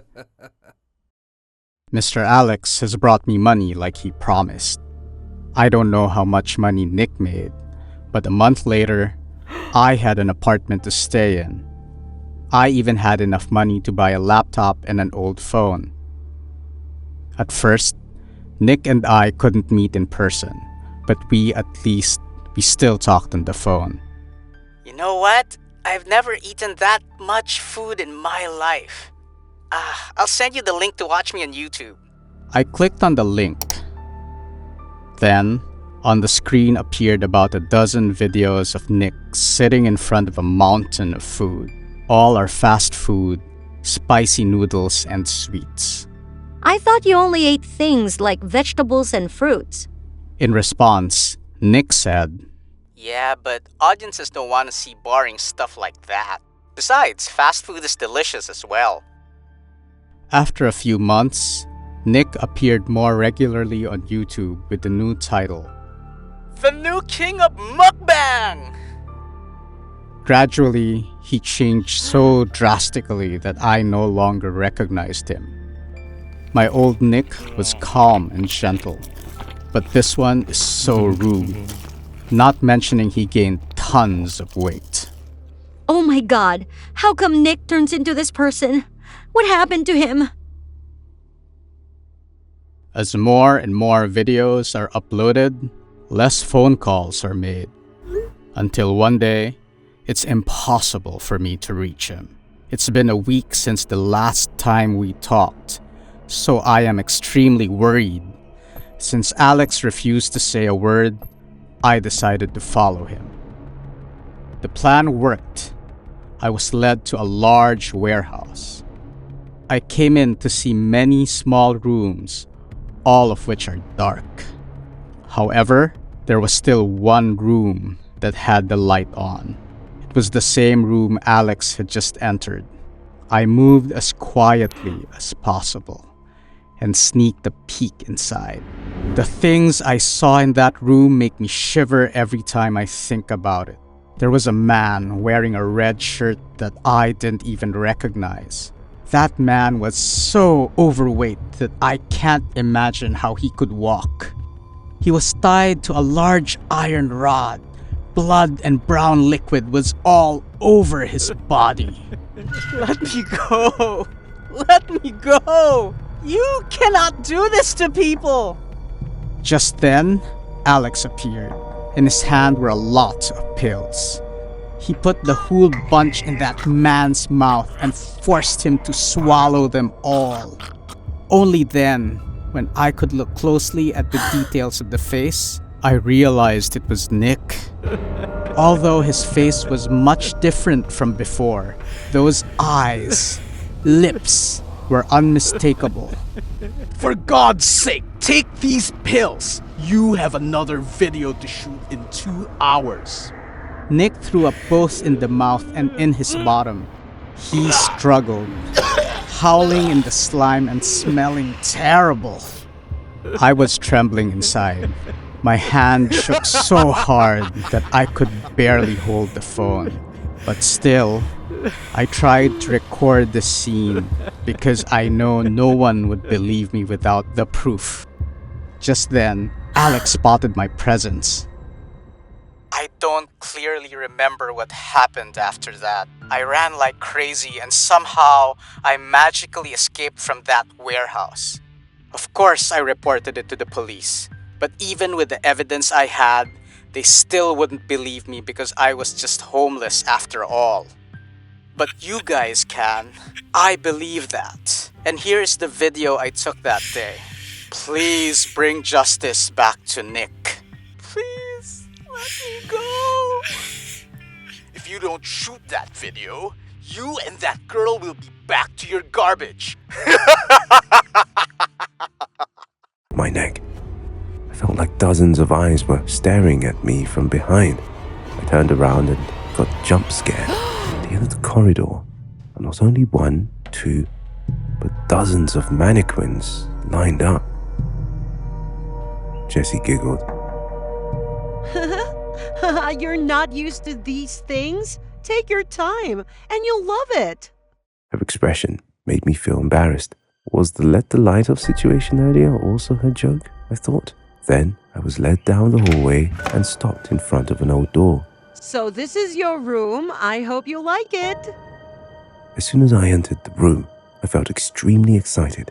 Not only did Jessie keep the room clean, but she also set up a few mannequins in the corner to help me practice. Oh, Jessie, I don't know how to thank you enough. After chit-chatting for the whole night, I went to bed at around 11 o'clock. When I was dozing off, I suddenly heard the melodious music echoing back, seemingly coming from the first floor.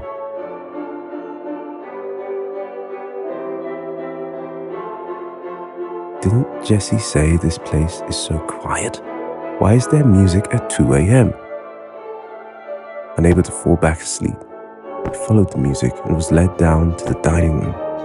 What the hell is this?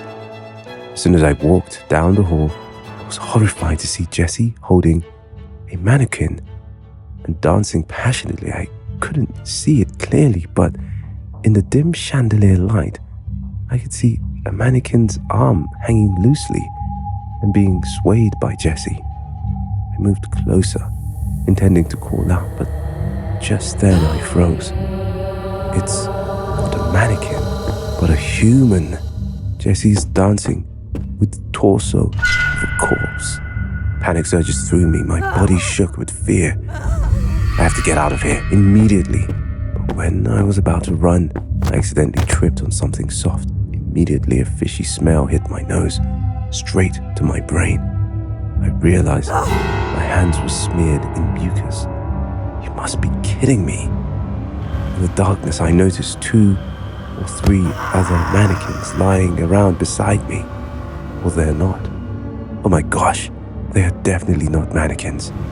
They are human corpses. I was falling to the pile of corpses. Suddenly my mind went blank, and everything quickly blurred in front of my eyes. Before I lost consciousness, I could still hear Jessie's voice say, Say hello to your new friends. Angrily, she slammed the glass of water on the table and broke it. Small pieces of glass were strewn over the table. All the guests were startled. Ivy worriedly ran over. What's wrong, madam? What's wrong? Look at this! Ruby raised the bunch of human hair close to Ivy's face, growling. There's hair in my burger! Other customers started whispering. Sorry, madam, but there seems to be a mistake here. Ivy hastily explained.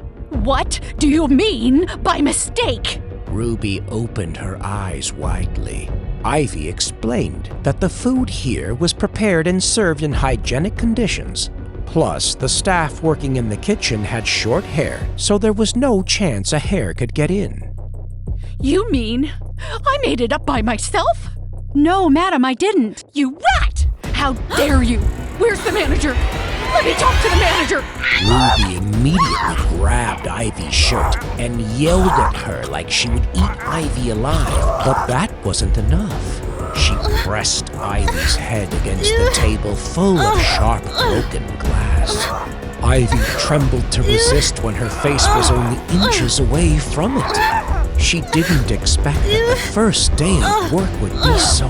I want to speak to your manager! Ruby continued to yell. At this moment, Danny, the store manager, appeared. My apology for our new employee. She might be a bit short of experience. How can I help you? Are you the manager? Ruby looked scornfully at the thin man in front of her. She slandered me. You gotta do something. Do something! She finally loosened her hands on Ivy. Ivy was too scared to move, so she fell to the ground. Danny, with a polite smile, offered Ruby compensation. Not only another burger meal, but a takeaway combo of double cheeseburgers. But Ruby wasn't satisfied.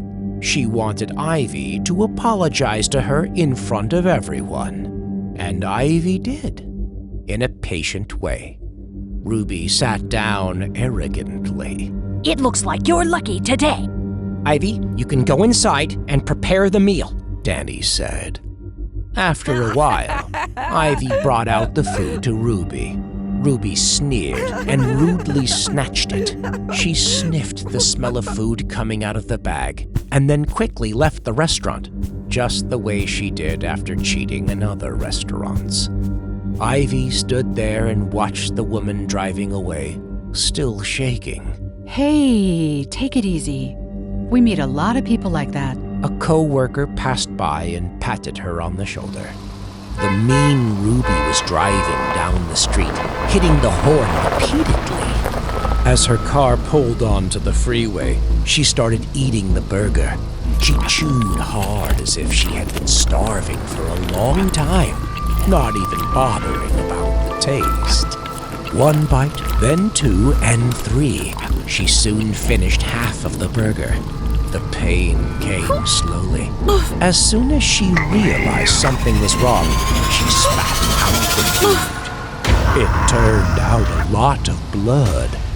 Her eyes widened in shock as blood ran down her neck and clothes. At this moment, Ruby realized that there was a small piece of glass in her mouth. A stomach ache also started to hit her hard. She felt her throat burning and her stomach twisting with pain. Ruby quickly lost control. The car lurched and crashed into the roadside bar. It exploded shortly after. The incident was reported very soon. That's Karen's car. The co-worker in McDonald's panicked when she recognized the car and its owner, but then thought that it was fair. She deserves it. Ivy gave a forced smile, her eyes slowly moving to the trash. Oh, shit! Welcome to Hawaii. Chloe put a white shell necklace on me and kissed me on the cheek. Wow, it's so beautiful. Thank you. Then I was taken to a motel near the center. It was strange to see that the place was pretty quiet even in the traveling season. The guests are all gone for sightseeing, Chloe explained. The daughter of the motel owner, Chloe, was confident that she knew the island very well. She wanted to be my tour guide, and I said yes. So we took a tour in Hawaii, to the traditional market for some cuisine, and then to Waikiki Beach. Where are you going? I'm thirsty. I'm going to buy some water. Let me go with you. Well, okay. I found it a bit odd when Chloe tried to stay near me all the time. She even followed me to the bathroom door. Well, you don't have to follow me all the time, you know. No, you are a special guest. Then we met Chloe's boyfriend, Kai. As soon as Kai saw me, he shook my hand, hugged me, and kissed my cheek in the Hawaiian tradition. Aha! Welcome to Hawaii, my friend. Kai patted me on the back as if we had known each other for years. So Kai and Chloe took me around together. I was probably walking too fast or something, but the two of them kept falling behind my back. After a day on the streets, I felt quite tired, so I wanted to get back to the motel. But unexpectedly, Kai and Chloe came along. We have to make sure you're okay. You're a special guest. Well, thank you very much. Kai behaved so weird. He wasn't angry even when seeing Chloe laughing and getting close to me. Getting back to my room, I took a shower and then decided to go outside for a breeze. However, when I walked to the door and looked through the peephole, I was startled. What's wrong with them? I felt uncomfortable, so I opened the door. Hi, Is there something wrong? No, not at all. Actually, we wanted to invite you to the beach party. Oh, I was reading into it. Wow, I'd love to. I was watching the pictures when there was a knock on the door. It was Kai and Chloe. It's time. Chloe handed me a glass of red wine. It'll bring you luck. Oh, this is so strong. I was surprised, and not until they both stood up and stared at me did I feel dizzy. There was something in the cup of wine. Before I completely passed out, I saw Chloe and Kai grin evilly. When I woke up, still a bit dizzy, I found myself tied to a pillar and Chloe busy doing something. She said something to Kai and he turned to me. Although I was scared, I pretended to faint to find a chance to escape. I listened to the conversation between the two and couldn't help but shiver. Were they planning for a sacrifice? Then my life would be at stake. When Kai untied the rope to bring me to Chloe, I quickly bit his ear. Kai screamed in pain and pushed me aside. I took that chance to run away. No time to see the direction. I just followed the small path and ran into the forest. While running, I could still hear Kai chasing from behind. The more I was scared, the more I tried to run, not daring to stop even for a second. I didn't dare to stop running until making sure they stopped chasing. Where was I right now? In front of me was a corpse tied to the tree. On its neck was a white shell necklace that looked exactly like the one Chloe had given me. It reminded me of the strange feeling I had when arriving at the motel. The feeling of being completely deserted. They've all gone out for sightseeing. Only now did I understand what kind of sightseeing Chloe was referring to. Suddenly, Kai appeared in front of my eyes and pushed me to the ground. He rushed to grab my neck. I was so scared, panicked, and struggled. And in the moment when I thought I was about to suffocate, I, fortunately, grabbed a stone. I used all my strength to hit him on the head. He screamed in pain to let go of me. I immediately ran away. No longer seeing any of them behind, I kept running down the small path until finally escaping the forest. When I was 10, I had a group of close friends. Besides me, there were 3 other kids named Flix, Jack, and Adrian. Remind you, I was a hyperactive child and often played tricks. I remember everything like it was yesterday. On the radio, a mentally ill patient was reported to be hiding in my area, and my parents didn't allow me to play outside. Yet, I was too excited for the upcoming exploration with my friends, so I didn't care. It was a large old house that had been abandoned for a long time. It was fenced with barbed wire, and the large gate was locked. However, there was a small hole in the back wall that was close to the grass, so kids like us could get through. When the group gathered at the place, we crept into the house and started our favorite game, hide and seek. This house is a perfect place to play this game because it's large and has many different rooms. Rock, paper, scissors. Rock, paper, scissors. I was the seeker. I blindfolded and counted while my friends ran away. 98, 99, 100. It didn't take me long to get Felix and Adrian, but it's not the same when it comes to Jack. You're hiding so well today, ain't you? As my patience was running out, I suddenly saw someone's shadow run past. It must be Jack. He knew I was coming, so he ran away to find another place to hide. I quickly followed him. It's so weird, because as soon as I thought I'm about to get him, I lost track of him. He kept disappearing and reappearing in another corner, which made me so tired. I finally gave up. Okay, I give up. Go back and start a new game. Hearing that, Jack stopped, but he just stood still. It didn't take me long to get Felix and Adrian, but it's not the same when it comes to Jack. Then all three had to go around the house together and find him. It wasn't until a while later that Jack came out from the master bedroom. He scratched his head and said, "Sorry, I hid in the closet and fell asleep. It was too warm and dark in there." At that time, I just found out that the closet in the bedroom has a recessed drawer. If you don't pay attention, you won't see it. "Don't lie," I gasped. "For sure you have just chased me around." But Jack firmly denied. My friends also joined in teasing me, telling me not to scare them. But if the person I'm chasing isn't Jack, then who was it? Since my friends did not believe me, I insisted that they return to the house. "I will prove that there's another kid in the house," I thought. So the next night, the group went to that abandoned house again. Today, I am still a seeker. "I'm counting. 1, 2, 3, I said aloud. For some reason, the house seemed colder and darker than usual. This time, my voice was echoing through the walls.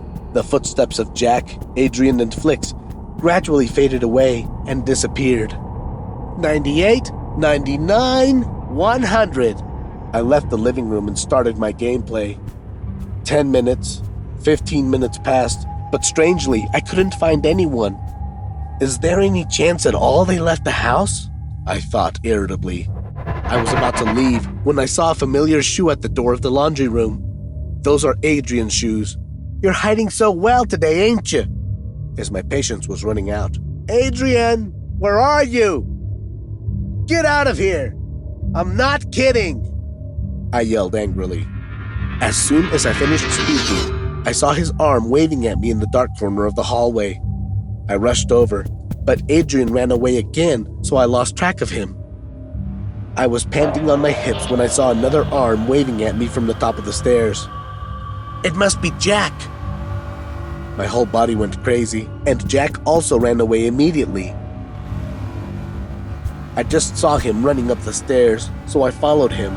Unlike my expectations, the second-floor hallway was empty. I was standing sideways when I saw Felix's hand wave at me from the bedroom window in the distance. Out of the bunch, Felix is the slowest, so I'm sure he couldn't run fast if I chased him. I slowly approached, trying not to make a sound. But it suddenly dawned on me that something wasn't right.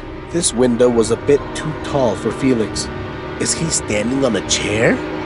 I pressed my face against the window to peer inside. Suddenly, Felix's head popped out of the doorway, causing me to jump and fall to the ground. But his face was strange. His eyes, blankly terrified, staring at me without blinking. I could hear my heart pounding. "Felix?" I called. Felix pulled his head and arm out of the window, and then I heard footsteps coming out. Oh my God, that's not Felix. Before my panicked eyes was a child.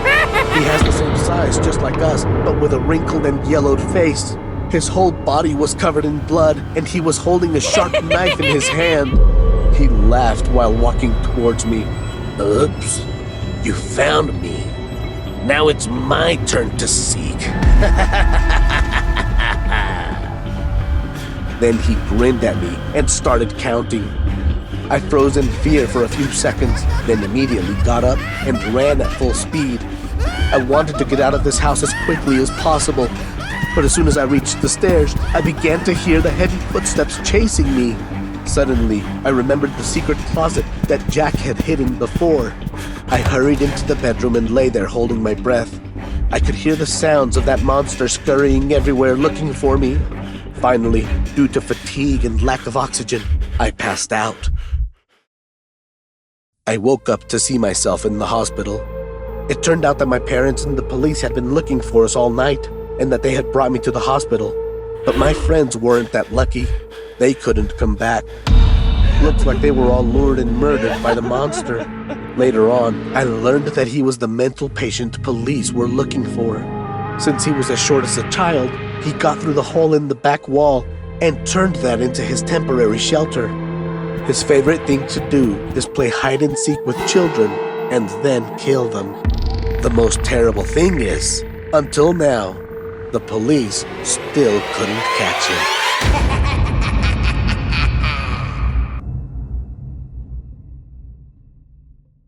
It was so good to see my bros again after not seeing each other for a long time. So I drank a little too much. Even so, I decided to drive home. My house was 15 miles from here. On my way home, I had to pass a large field surrounded by no houses or buildings. But I was used to it after thousands of times driving past there at night, so it was okay. While I was driving, I thought about the video my friend just showed me at the party. What if I bumped into those things? I looked at the dash cam. Nonsense. If those tried to scare me, I would beat the shit out of them. Oh, shoot! I was startled and turned the steering wheel so fast that my van almost hit the tree trunk on the sidewalk. The engine started to smoke, which made me worry. I got out of the car to check it. Well, the damage was minor, but I was worried about the smoking engine. God damn it! If whatever or whoever did this to my vehicle were here, I would beat them up. You better hide well, prick! I got back to the van to check the dash cam, but couldn't see that person no matter how many times I replayed the recording. Gosh! Maybe I drank too much alcohol. I backed my van onto the road to head home. But just as I started the engine, there was a person standing in the corner 10 feet from me. That was the thing that caused the damage to my vehicle. There you are. I immediately ran out of the car to get him. You better not run! Not until I got close did I realize it was a woman. She was wearing a dirty white dress. She was bending down as though she were looking for something. Her long hair covered her whole face. Hey!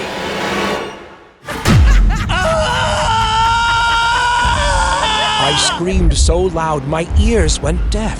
Never in my life did I see such a horrible face. My brain was totally paralyzed. I'd just met a real ghost. I ran as fast as I could to the car and tried to rush out of there. Oh, shoot! That woman, no, that thing started to move, and it headed towards me. I shakingly inserted the car key. Damn it! Finally, the car worked. I threw the car into reverse and stepped on the gas, but it kept moving forward instead.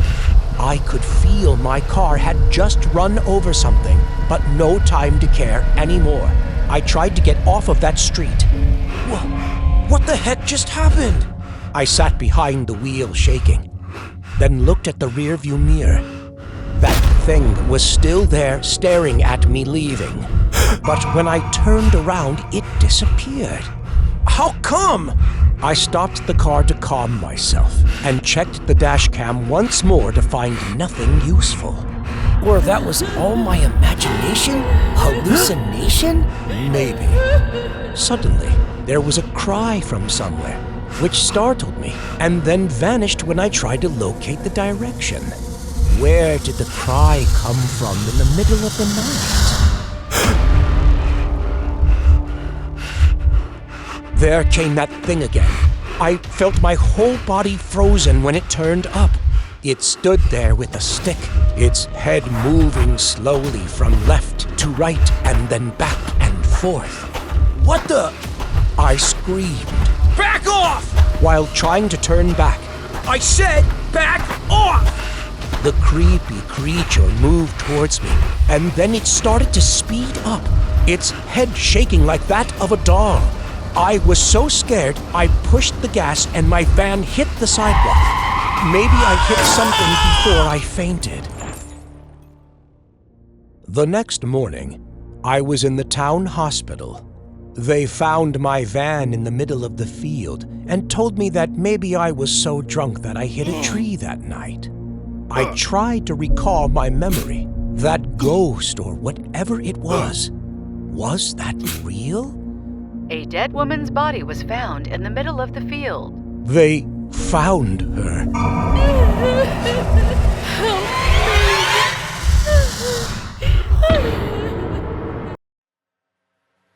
This story happened in April, a week before Easter, several years ago. I was 17 years old back then. My parents were away for the weekend, so I invited my best friend Haley to come over for a sleepover. While waiting for Haley, I turned on the TV to pass the time. Suddenly, my dog Max barked at the door. Max was a friendly dog and rarely barked like that, so I was quite surprised. I opened the window curtain to look out. Gosh, there's a man right on the other side of the door. I couldn't see his face clearly because it was dark, but he was wearing dirty clothes and a bunny mascot on his head. His creepy look gave me a shiver. The stranger just stood there, facing the front door. Then, suddenly, he turned his head towards the window. Only then, I realized that he was holding a sharp axe in his hand. Our eyes met. I was so scared that I quickly closed the curtain.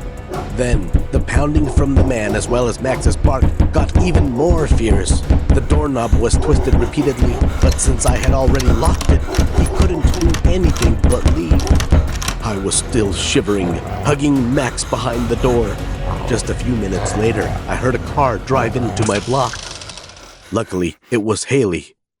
She seemed so calm, so I asked, "Did you meet anyone on the way home?" Haley didn't understand what happened and shook her head.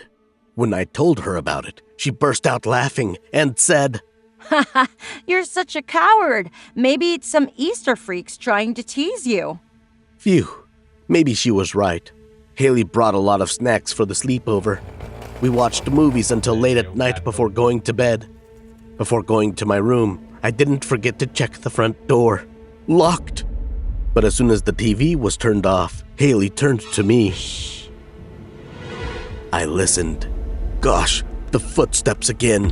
I looked at Haley, and she nodded, indicating she heard the same thing. The footsteps bounced from the back of the house. He's heading to the kitchen door. I trembled. Oh no. I was going to let Max out for a while and then lock the door. So I forgot. The kitchen door is not locked. Fast as lightning, the shadow of Bunny's head appeared in the window. And just like that, the knob was turned and the door was wide open. Run upstairs now! Go, go! As I was frozen with fear, Haley shouted. I held the phone and carried Max to the bedroom. Haley and the Easter freak were just a few steps away from me. My mind went blank.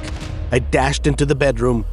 When there was only the last step left, Haley tripped on the last step and fell to the ground. I was about to rush out when she jumped up and yelled, Lock the door! I'm going to your parents' room! I did as she said, latched the door, and also heard the door close from my parents' room. Trembling, I dialed 911. It's 911. What's your emergency? Please help us. There's a murderer. Then I suppressed my fear and read the home address to the operator. But at that moment, I heard Haley's voiceless scream. Only then did I remember, in this house, only my bedroom door had a lock. I heard an axe hitting the floor and Haley screaming for help and crying and screaming, but my whole body stiffened, unable to move. And then, everything fell into an eerie stillness. I could even hear my heart pounding in my chest. I'm going to die. I'm going to die. No! The door to my room suddenly attacked. I accidentally turned on the speaker to hear. The police will be at your address in a minute. Try to hold out. The bunny man must have heard it too, because he stopped destroying the door. Then he turned his back and dragged the body of Haley, my poor friend, out of the house and disappeared in the dark. Even though I was the survivor, I had been traumatized for a long time, and that was why I ended up in a mental hospital. Good job, Lila. You are now eligible for hospital discharge. If you need anything, just contact us.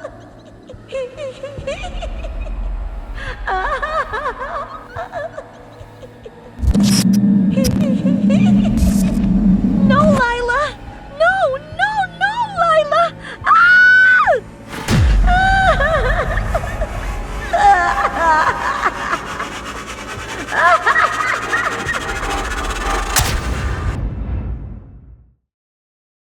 My name is Roy, and this story happened to me many years ago. It was a December night. Mr. Hudson, my neighbor, had to go to work, so he hired me as the babysitter. Since I needed extra income, I agreed. When I got there, Mr. Hudson was about to leave. He also gave me a little rundown on what to do with Riley, his 5-year-old daughter. Riley turned out to be very sensitive. Lately, she had been having nightmares and was so scared that she even screamed in her sleep. Well, I bought her a new Kissy Missy at first. Riley loved it so much. A few days passed and she changed. Every time she sees it, she screams. Also, Mr. Hudson told me to stay in his room after tucking Riley so that she could feel at ease. Yes, sure, I can do that, I said, and waved goodbye to him. Around 10 o'clock, I took Riley up to the bedroom and was immediately blown away. When I heard about the Kissy Missy stuffed animal, I didn't think it was this big. As I was tucking Riley in, she seemed scared and still wouldn't close her eyes. Sam, I'm scared. Kissy Missy keeps staring at me, she said, like this thing can make its own decision. That's what I thought. But I still need to find a way to comfort her. It's all in your head, Riley. Kissy Missy is so cute. And besides, well, look how soft its fur is. She insisted on not letting me go. Okay, what about I'll take Kissy Missy to the other room and let your door open. Then whatever happens, you just scream and I'll be there. The move worked. Riley slowly closed her eyes. I made sure she's asleep, then leaving the door wide open and dragging Kissy Missy to the next room. Jesus, how much is this thing worth? It's way heavier than I thought. It took me a while to drag it to Mr. Hudson's room. I sighed in frustration and went to bed to watch some TV. For some reason, Kissy Missy gave me shivers.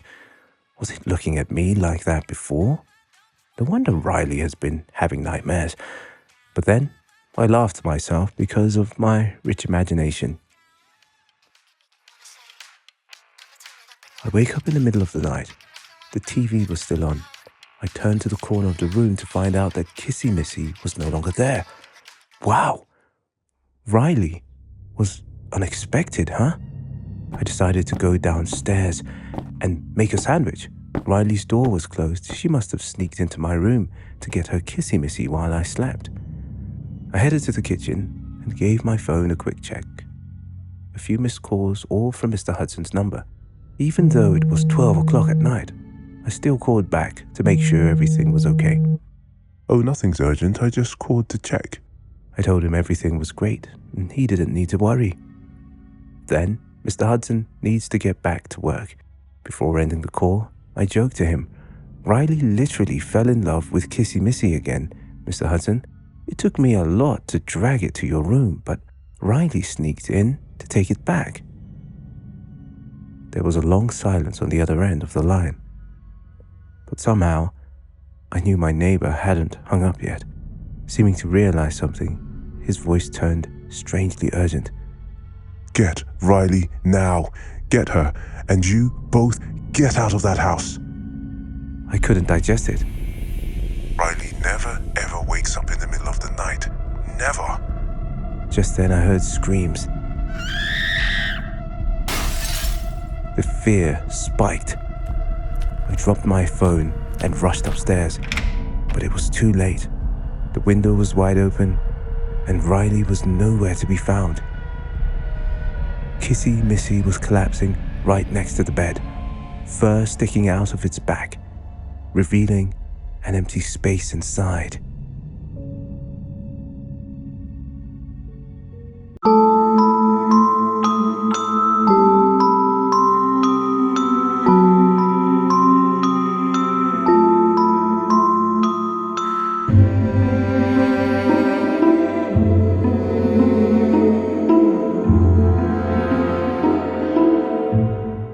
Passed away when I was a child. As a teen, I used to stay up way past midnight every night, watching terrifying videos on YouTube. My mom had always emphasized the importance of sleeping well to me and would definitely disapprove of my late-night routine. So I knew that if she caught me at that time, I'd be in big trouble. When I was 16 years old, my peaceful town was in turmoil as some children were suddenly disappearing. But you know, in the countryside, it's normal for kids like us to run away from home for a few days. Facing this news, my mum even grew more and more paranoid. Every night, I'd hear one of them wandering into my room, checking on me. And every night, she always checked on my brother, Daniel, first, and then came to my room. Even though she tried to walk softly, I could hear her footsteps. I'd immediately turn off my light and pretend to be asleep. I heard the door open, and my mother's tiptoe stepped into the room. I wondered if she knew I wasn't sleeping, because often it was only after what seemed like hours before they'd finally leave. The 16-year-old me felt my privacy was violated. However, I didn't dare cough a word because that only confirmed her suspicions. It was Saturday night. My mom got the news that my grandmother had been sent to the emergency room, so she had to leave home that night. Before heading off, she gave me a stern word reminding me to lock the doors and take good care of Daniel, who was so scared of ghosts at that time. She told me she'd be watching through the security cameras to make sure I'd follow that properly. To be honest, I was quite glad that I had the whole evening to watch horror movies. My mother had just left, so I called my friend to bring me the movie, Silence of the Lambs, to watch. A few minutes later, my friend arrived, holding the DVD in hand. I was extremely excited and hurriedly turned on the TV to watch. Meanwhile, my brother Daniel sat next to me coloring. Now it's 10 o'clock. I urged Daniel to go to bed. It took me half an hour to settle him down. I gently closed the door and went to the living room to finish the movie. I couldn't have my mom knowing that I was staying up late, so I did something naive and ignorant, something I'll always regret. I turned off the security cameras. For the next 2 hours, my eyes never strayed from the screen. It was late at night, and the movie gave me goosebumps. Sometimes I feel like someone is standing behind me, but I know it's all made up in my head. Around 12 o'clock, I suddenly heard the door creak from Daniel's room. Maybe my brother got up to drink water.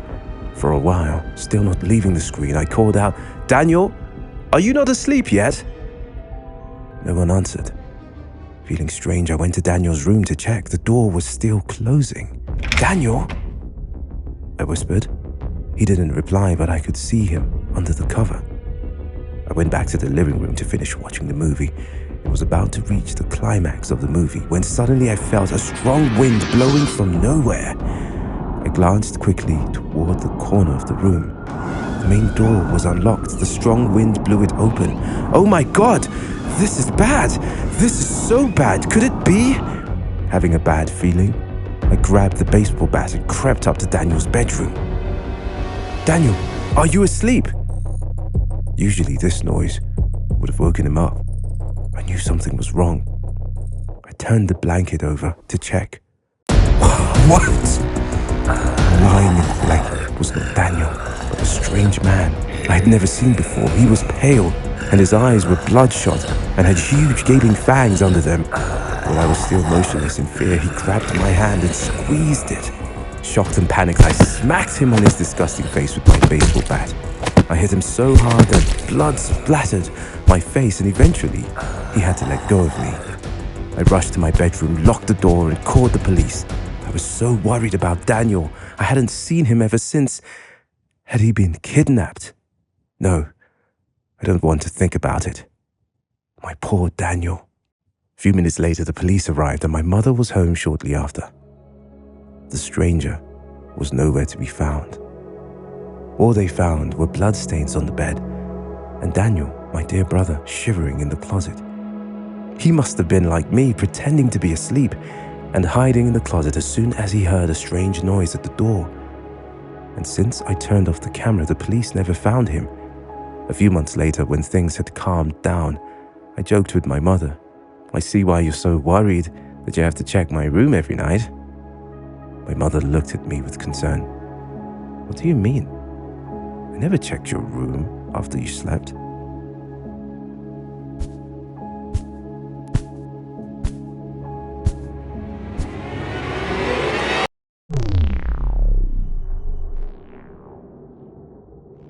Omegle, but I can't skip anyone challenge? Sounds hot. A YouTube recommendation made me so curious about this new trend on Omegle. After a few seconds of hesitating, okay, maybe I should give it a try. The rule of the game was very simple. In any random chance, I can't be the one who presses the skip button. Okay, let's get started. I clicked video. The conversations were boring, but I couldn't skip them. Hell yeah. No matter how weird the stranger was, I couldn't skip. If you don't want to talk, you can skip me, I told him after we connected for 1 minute. Faster than I expected. That guy raised his middle finger, then quit right away. What the hell? I frowned at his rude attitude. The next one, well, she was really a pretty girl. Hi. She started first. Hi, I replied with a gentle smile. We just talked about some trends on social media recently. Good news. We seemed to get along quite well. The conversation was fun, and there was no sign of wanting to skip each other. Hey, do you want to play a game? I suggested playing Truth or Dare, and she said yes. On her first turn, she hit the truth. I was excitedly waiting for a secret to be revealed. Okay. A fact about me. I killed someone. What? I was surprised. Yes, I killed a person. She confirmed. And even though I told her to stop, she kept recounting every detail of the murder. I couldn't skip first, and Omegle didn't have a mute mode, so all I could do was listen politely. She said that she met the victim on the street. Then she followed her home and strangled her to death. But it didn't end there. She also chopped up the body, removed the organs, and threw them away. It'll take the police weeks or even months to find the body.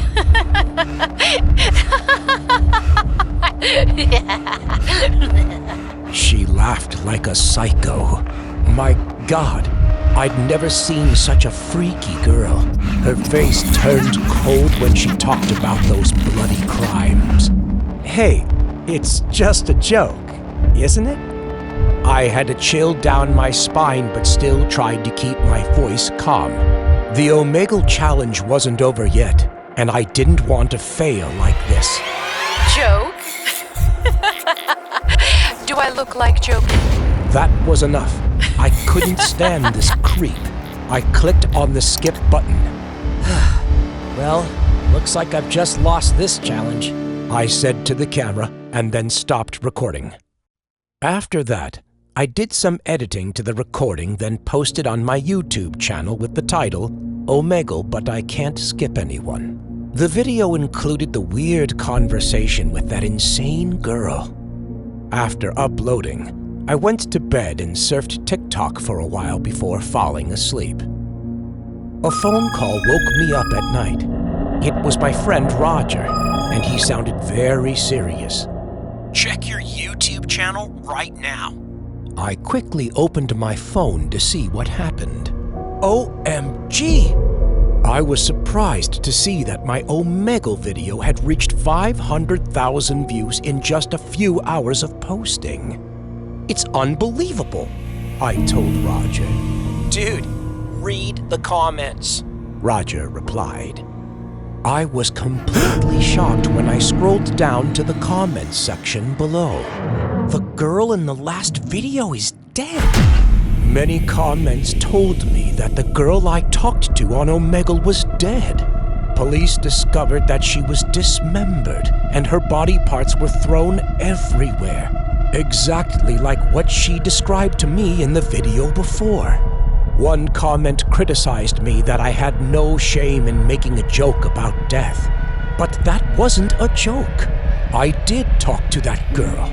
She probably is a ghost, a comment popped up. I was so confused. I didn't realize what was really going on. Everything was getting worse. I locked the comments section. I don't know, Roger. I swear, I talked to her for real. I screamed on the phone. So you actually talked to a ghost? I don't know. She was so real. It couldn't be fake. I replied to Roger while scrolling through the article about her case. That girl was indeed dead, and her body was found 2 days ago. This was nonsense. Although I confirmed that I did not fake the video, they didn't believe me. After that, because there were so many conflicting opinions, I had to delete the video. A few days later, the police came to find me. I was extremely scared at the time, but I honestly reported and handed over the video of the conversation as evidence to the police. Finally, the mystery was solved. It turns out that the girl on Omegle was actually killed. But the murderer, after killing her, used a software called Deepfake to pretend to be that girl and used it to spread around about his exploits. Fortunately, my girlfriend, Rosamund, was an Instagram influencer famous for her vegetarian lifestyle. To me, her eating habit was way annoying, especially when we hung out together. For example, while all I wanted was a quick meal at McDonald's, Rosamund was the opposite. She really hated it when I munched a burger. On one of our dates, we decided to go shopping, then eat out at noon. On the long street, we couldn't find any other restaurants other than McDonald's. No, not again! Rosamund shook her head. Come on, Rosie. I'm so hungry. You don't love me anymore, huh? I insisted. After a while, she eventually reluctantly followed me to my heaven of fast food. Rosamund seemed so disturbed at the menu. Looks like I have to starve myself again. She got angry because there were no vegan dishes. She left me at the counter and stormed to the booth. So I ordered my usual Big Mac combo meal and an unsweetened iced tea.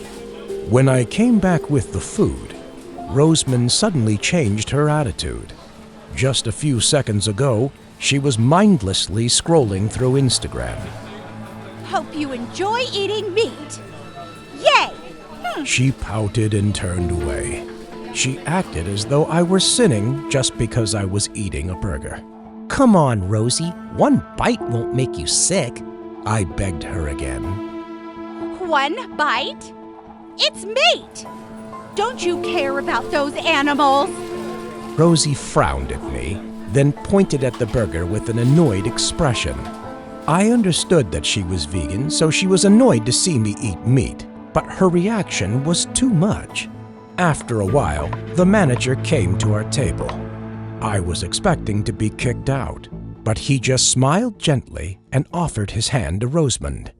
It turned out he recognized my famous girlfriend and offered her $500 to review McDonald's new dish.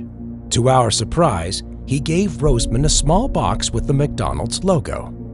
This is a special combo only available at McDonald's. I hope you will consider this offer. They're all vegan, he said, winking. Rosamund looked at the box, then back at the manager incredulously. The manager nodded affirmatively. So Rosamund took the box from the manager and said she would consider the offer. That night, my girlfriend live-streamed about a McDonald's food box instead of the usual high-fiber dishes.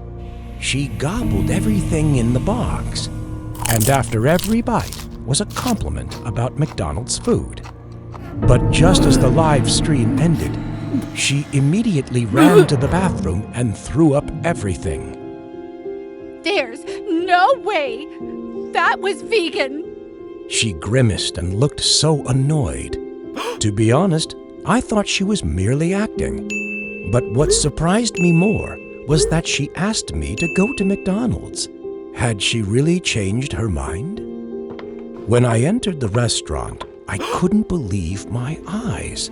Rosamond was sitting in front of a large order of fries, chicken, burgers, and soda. And she was devouring all of them like crazy. Rosie, are you okay? I sat down in front of her. Are these all vegan? She continued to shove the food into her mouth as if she were starving. Even though I was a McDonald's fan, I was a bit disgusted to see my girlfriend acting like this. She was like a robot, eating a bunch of food within minutes without any intention of stopping. I mean, the amount of food on the table seemed too much for even two people. Rosamond, are you all right? I worried. Looking around, I recognized some other KOLs that I followed on Instagram. They were behaving as ridiculous as my girlfriend. The manager I encountered the previous day was giving the same special boxes to those customers. After this, we had a quarrel about how she was completely ignoring me and only paying attention to the food. But Rosamond just didn't care about me, and she didn't post anything on Instagram either. After 3 days, I'd had enough, so I came to her house to find her.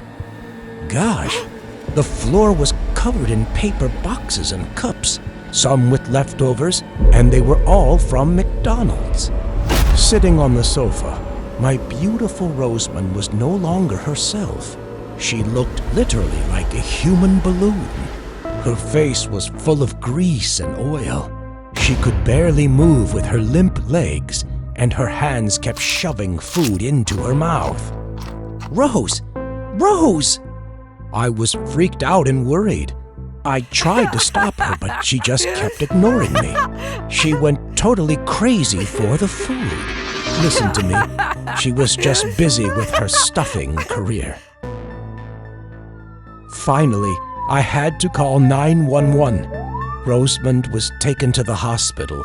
At the same time, the food was taken for examination. It turned out that in those special boxes, there was a sort of strongly addictive chemical that forced people into stuffing themselves and making their bodies bloat up.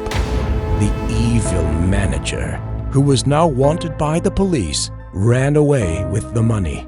And my Rosamond, I don't think she'll ever recover her mental health. McDonald's! McDonald's! I want McDonald's! Give me McDonald's! Give me McDonald's!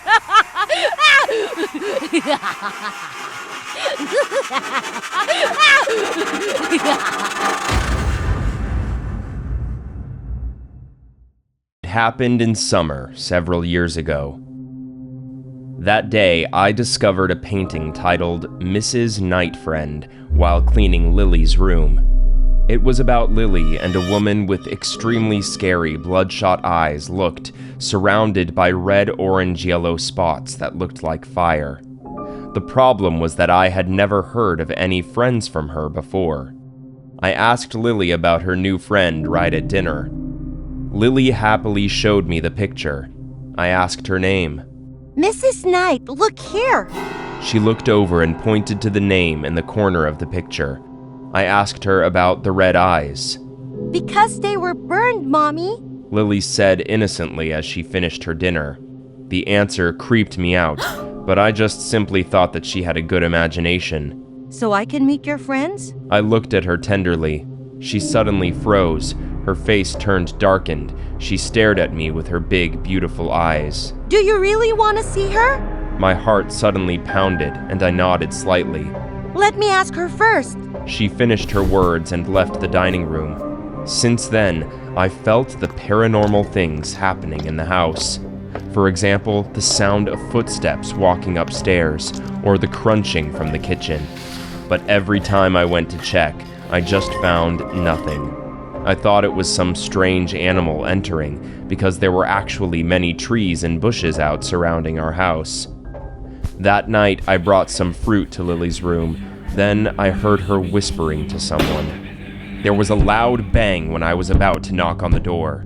I panicked and quickly turned the doorknob, but it was locked from the inside. I banged on the door, panicking, calling out, Lily, what's happening? Open the door! After a while, Lily opened the door. I looked inside but didn't find anything suspicious. Lily just stood there, bewildered, and looked at me. I asked her what happened. She said with a frown, Mrs. Knight, she doesn't want to see you, Mom. Then her gaze gradually shifted in another direction. Looking at her dirty hands, I guessed that she was just trying to distract me from punishing her. I sighed, took her to the bathroom to wash her hand and face, while warning her from playing with dirt before going to bed ever again. I finished taking out the trash, then came inside. That was when I saw Lily standing on the edge of the stairs. What was weird was that Lily was blindfolded, and she looked like she was going to fall. I worriedly yelled, which startled her. She took off her blindfold and smiled at me. She told me that she was playing hide and seek with Mrs. Knight, and asked me to join her, and promised to let me meet her mysterious friend. Now we hide and you seek, okay? She said, handing me the blindfold. I put it on, then counted from 1 to 10. The sound of pounding footsteps faded away. After that, I left my spot, starting to find her. I guessed that she was hiding in the closet, so I went there to find her. I called her name, then I heard applause from her bedroom as a response. I followed the wall, opened the door, and walked in. Boo! I opened the closet, but it was completely silent inside. The sound of clapping by my ears made me jump. My heart suddenly beat so fast. Mommy? Lily called me. I quickly took off my blindfold and ran towards her. Why don't you go find me? She looked at me reproachfully. I thought you were hiding in the closet, I explained. So you found Mrs. Knight? She seemed surprised. I was a little startled, but before I could react, she pulled me and said, This time, Mrs. Knight will find. We must hide carefully. After she finished talking, she giggled, and while counting, she pulled me out of the room. I hid in the kitchen and waited anxiously, but still no one came looking for me, only the sound of footsteps outside the living room. It was Lily's voiceless scream. I quickly jumped out. The scene in front of my eyes terrified me. A tall person was carrying Lily on her shoulder. I realized it was Mrs. Knight in Lily's picture. My daughter screamed and struggled. I panicked. Without thinking much, I pushed the woman down. Only then did I see her face. I was terrified. Her face was full of crimson scars that huddled together. Especially her eyes were red, and her lips were mixed with the scars, revealing only a wheezing hole. She went crazy, pushed me down to the floor, and rushed to strangle me. Lily stood beside her begging, but she squeezed even tighter. I struggled and grabbed a hard object on the floor, quickly hitting the woman on her head. When she stepped back, I hugged Lily and ran into the small storage room, locking the door. The woman screamed and banged on the door repeatedly. I was afraid to hug Lily in my arms, trembling to dial 911. The woman couldn't open the door, so she left. Before I could breathe in relief, I smelled gasoline, then burning. Smoke began to pour in from the outside. Soon the room was filled with smoke. I tried to hug Lily tightly, hoping she wouldn't breathe in the smoke. I could feel myself fading away. At the same time, I heard police sirens outside. Mrs. Knight was arrested while holding a gas can. Turns out it was a man with a mental illness. He used to be the owner of the house. Mrs. Knight had a 5-year-old child and loved her very much, but after discovering that she wasn't his, but his wife and her lover, he went mad and set the house on fire. The fire killed his wife and daughter and burned his entire face. According to the police, he had been living in our house for a month. I shuddered to discover that it was around the time when we moved in. Then I recalled the memory of the woman, the sparks of fire in Lily's painting, and the name Mrs. Nightfriend, and I suddenly realized that day was the same day when he set the fire a few years ago, and I work at an old gas station in the suburb. That place is quite empty and has only a few visitors come by. I work the night shift with a girl called Laura. One night I went to work as usual, but that night I witnessed a terrifying incident that I would never forget.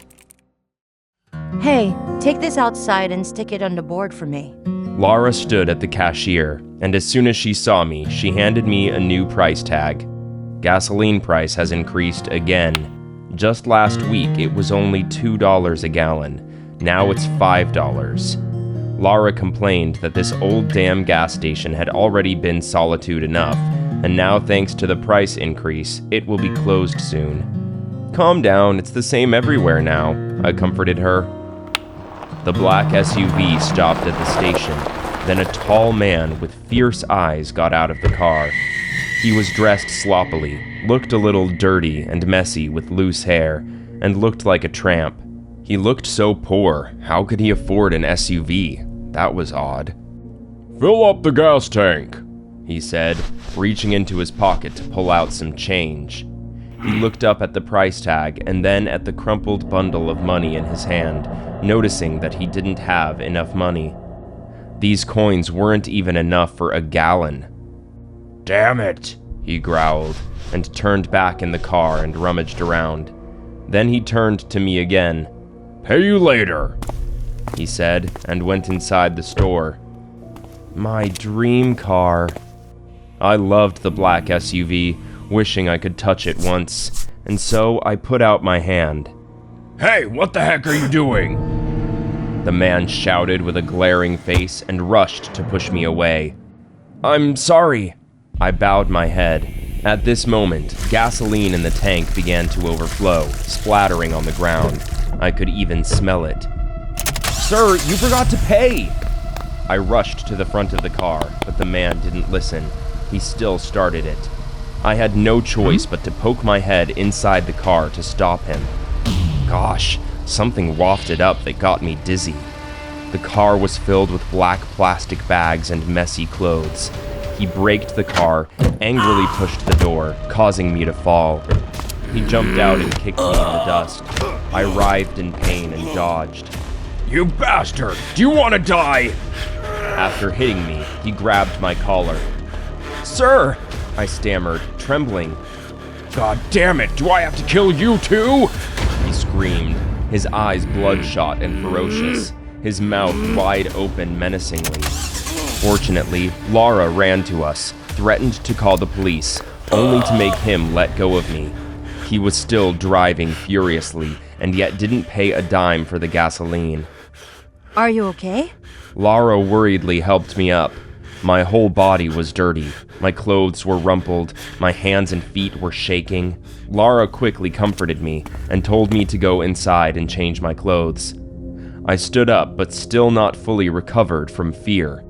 While raising my eyes to watch the car go away, I noticed something laying on the road, apparently from the other man's car. I narrowed my eyes and stepped closer. Ah! I screamed in horror when I discovered that it was a severed arm. Gosh, that arm was pale. The cut was still bloody with a little white bone. I was so scared that I fell to the ground. Laura heard the scream and ran over, saw the thing on the ground, and threw up right at the place. From the distance came the signal of the car. Thought it was the man coming back. I immediately pulled Laura into the store and tried to lock the door. The car came, slowly stopped outside the gas station. I looked up daringly, peeking through the window. The fierce man from earlier came back. He stopped the car right near the severed arm, got out, looked around, then picked up the hand and put it in the trunk. Then he suddenly returned to the shop, which made me stiff. Laura hastily pulled me down to hide. I could hear his footsteps approaching.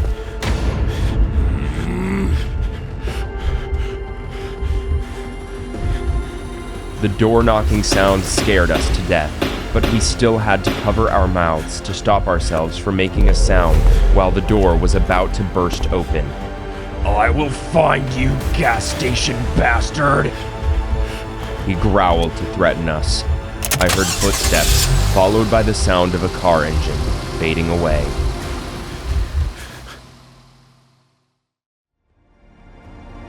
After the man had actually left, Laura decided to dial 911. Based on our testimony and the camera footage, the police identified a man named Eric. After killing his girlfriend, he sawed up her body and threw the body parts and her belongings in the trunk to dump them away. No one suspected him on the way until he drove past the gas station and dropped the arm from his trunk. I will find you!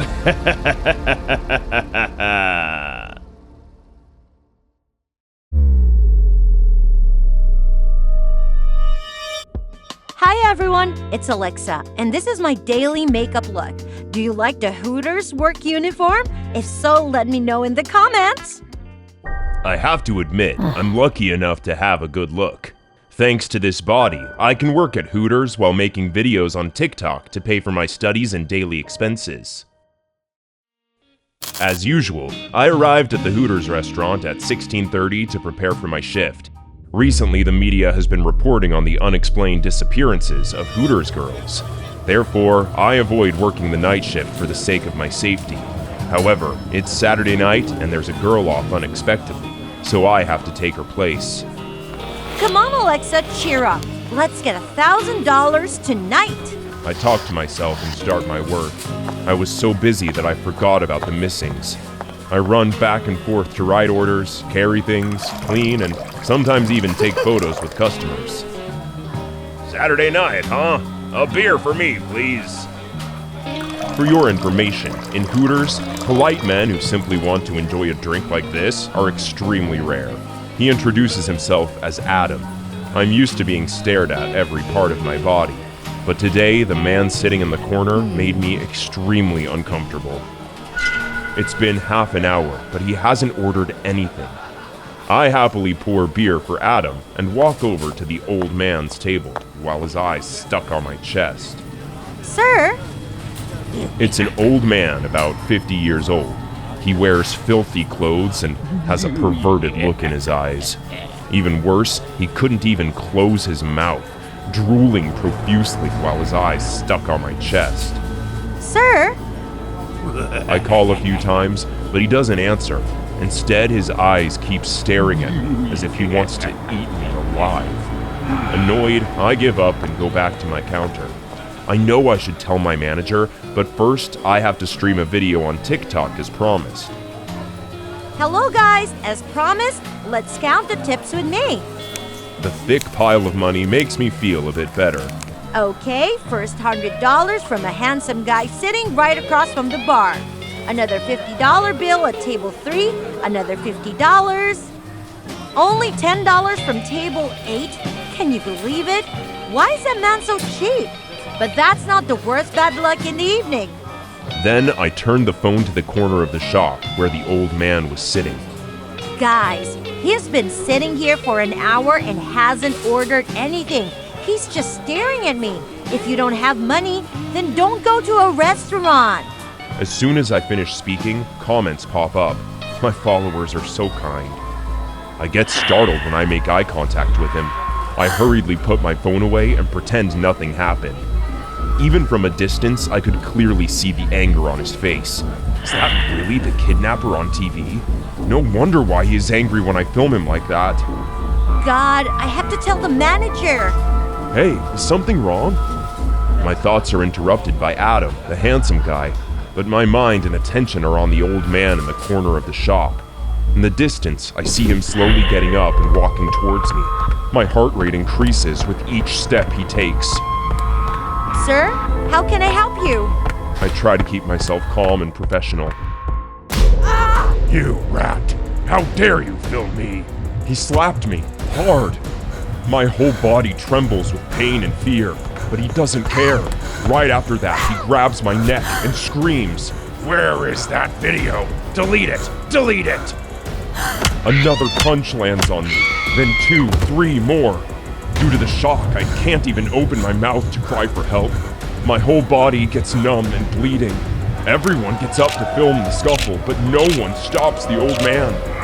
Another fist is being raised, and I can do nothing but close my eyes. But a few seconds later, nothing happens. What are you doing? Let me go! Slowly opening my eyes, I see the old man being held by Adam. And like a hero, he pushes the old man to the floor. And that really works. He quickly runs away after throwing out a sentence that makes me shiver. Don't let me catch you. Because of the shuffle, the Hooters restaurant is closed earlier than usual. For fear of the perverted old man stalking me, Adam suggests that I should not go home alone. When the car has been running for a while, I ask him, Do you have any plans for tonight? What do you mean? Adam asks thoughtfully. I replied, Oh, I mean, what are you going to do after taking me home? But then, the smile on Adam's face changes. Who says I will take you home? I also think Adam has a crush on me, but I don't think he intends to go that far. But then, Adam seems angry and breaks the silence. Damn, old man, you hurt my goods! He then turns around with a sinister smile. But don't worry, after I kill you, I will clean you to bring back the good looking.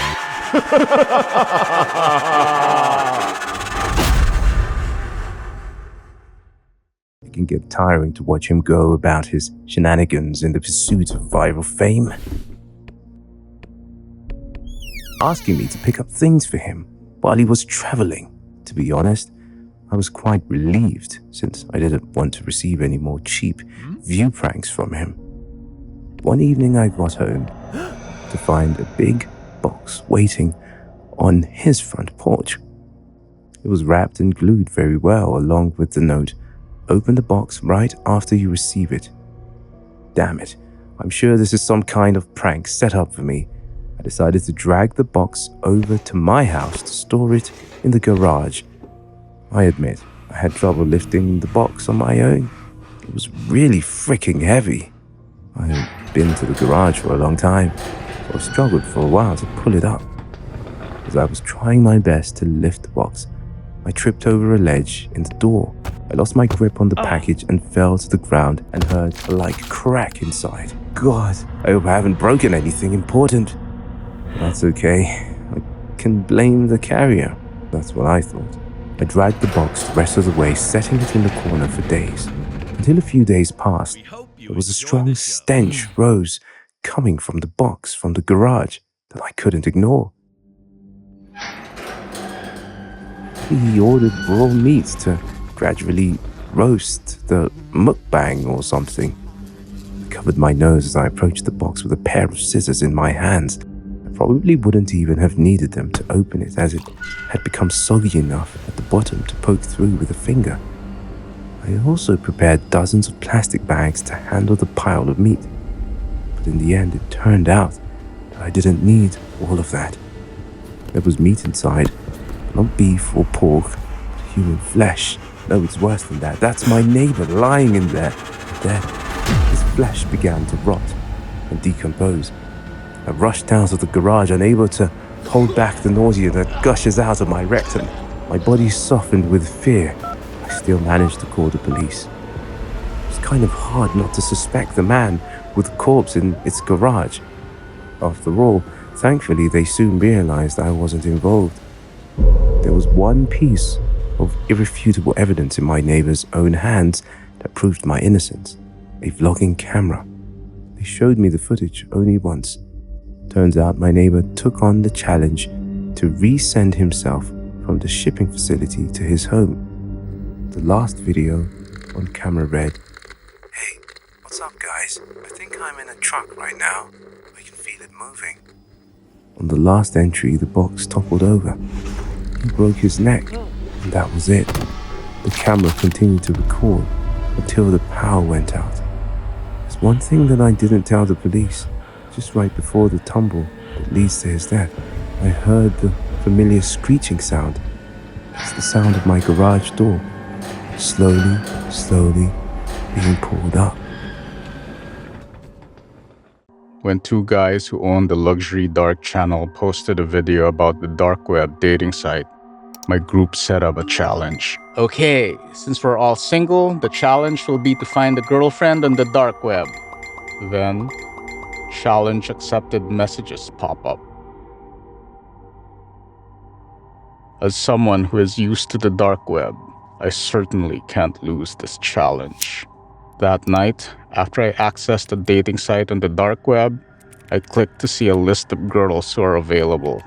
If you've watched the video of Luxury Dark, you can probably guess what kind of weirdos they are. Some people have severely burned bodies, some have wrinkled skin, weirdly messy hair, or even distorted parts. Among them, the blinking black-haired girl named Mia. She has a hobby of collecting dead insects, just like me.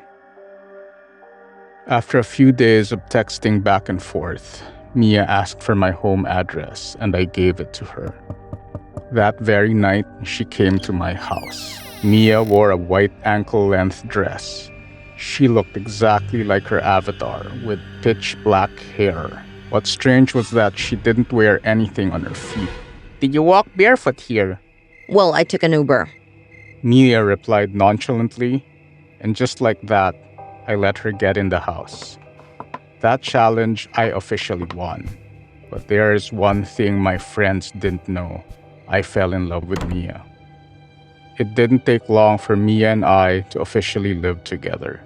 Living in the same house with Mia is wonderful. Everything was great in the beginning. We get along really well, and we've never had more than a brief argument. But then she started humming. It's so dumb, I know, but she's always whistling this weird song, like the kind of tune you'd hear in a horror movie. At first, I would just hear her humming it when she was showering. Even though I tried to ignore it, I couldn't. It got stuck in my head, and it drove me a little crazy. Just like the time when Adele's Easy on Me first came out. You know the type.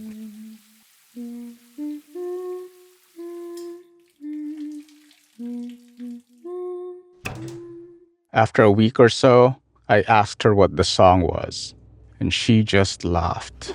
I'm wondering if maybe she came up with it on her own, especially when she started doing it more. One night while I was sleeping, I was woken up by that humming sound like a loudspeaker pounding right next to my ear. I thought I was dreaming, but no, I was wrong. I opened my eyes to see she was lying on her side, staring at me and humming that terrifying, scary song again. Jesus Christ, you scared me to death.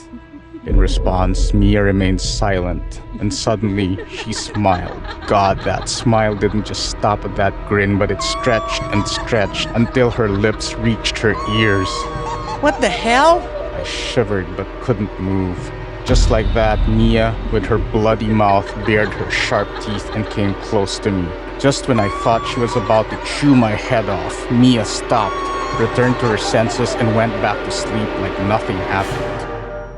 That night, I lay motionless in that position until morning, unable to close my eyes, and just kept my eyes on the ceiling. The next day, I came home late from work exhausted, partly because I couldn't sleep the night before. Mia was in the kitchen preparing food, and she just kept humming. Crazy bitch!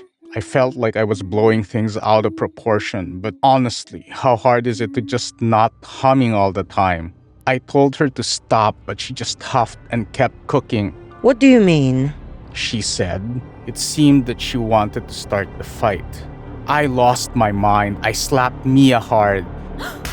Just then, she got freaked out.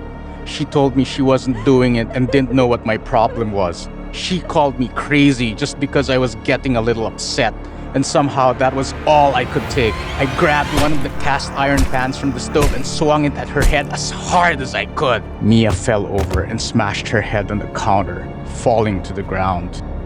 I think I hit her maybe 3 or 4 times. I don't remember, but I feel horrible. I couldn't believe I'd lost my temper like that, and I have no idea how I can fix this, regardless of how much she might have been provoking me. So if you ask me, never find the lovers on the dark web. But you know what the weird thing is?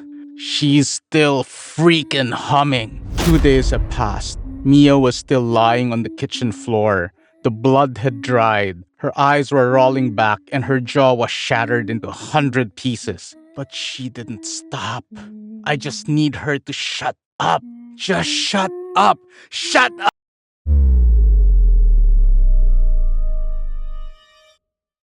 Hi everyone, it's Faith again. Today I want to show you guys this abandoned McDonald's restaurant. Don't forget to like, share, and subscribe. Let's go! This McDonald's was located in a small suburb, and it took Faith over an hour to find the way there. But it was worth all her efforts. She felt excited to be the first YouTuber to explore this place and was sure this video would break the record of her channel. I heard that there was a massacre here, and the victims were McDonald's employees. The killer was never arrested. Faith emphasized while filming the inside of the restaurant. There were neatly arranged tables and chairs on which many dust layers had thickened over time. Look! The old menu and some posters were still there on the board and also covered with dust and mold. Faith went to see the ice cream machines, the soda maker, and fryers. Suddenly, she saw a patch of mold on the floor behind the counter. The police once found a body here. This place is a mess! Faith panned the camera around to the kitchen. I think we should move on. Faith said to the camera and stepped over the mess on the floor toward the bathroom. As she was walking along the hallway, the flashlight went out. Yikes, she didn't change the battery. Faith stopped to shake the flashlight, hoping to brighten it up a little longer. Oh, shoot! Faith was startled, almost dropping the flash. Behind the window was a smiling Ronald Clown statue, whose eyes were wide open and very spooky. The statue looked old and odd. Look, guys, this clown looks so real. Realizing nothing so dangerous about this thing, she moved on to the other corners. The next destination was the toilet area, which was told to be where the murderer hid the corpses.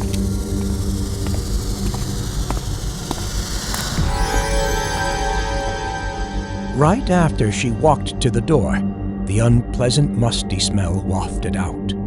She gulped, hesitating whether to go in. Even though people said it was a rumor, it still frightened Faith. I'm feeling pretty nervous, guys. Just a rumor anyway. Faith turned the doorknob. Nothing special here. Oh, just a regular bathroom. Faith sighed, yet still wanted to check it. She went around with the camera on.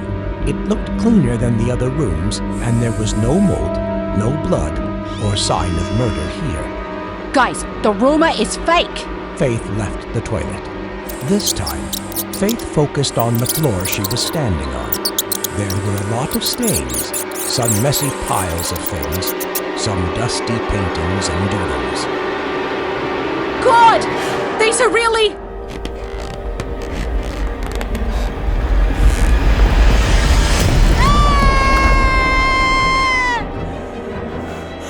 Faith was panic-stricken, then she fell to the ground, dropping the camera. On the ceiling was a dead body hanging. The corpse was wearing a McDonald's uniform. Her hand dangled in the air, Her face with 2 black eye sockets was covered in messy hair. Suddenly, her mouth started to move. Faith was so scared that her whole body froze.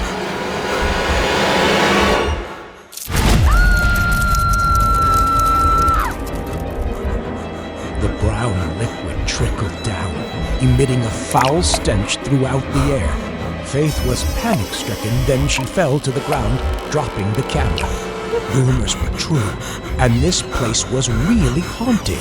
At this point, she didn't care about the video anymore. She quickly grabbed the camera and ran away from the abandoned restaurant without looking back. Fortunately, during her run, Faith found a police station. She quickly rushed in. When the police arrived, they quickly searched the entire restaurant but did not find the body. But the police continued to investigate based on Faith's video and traces at the scene. Faith offered the police some footage from her camera for investigation. As she watched the tape to the end, Faith shivered when she discovered the most terrible thing. There was no statue of Ronald the Clown in this abandoned McDonald's at all.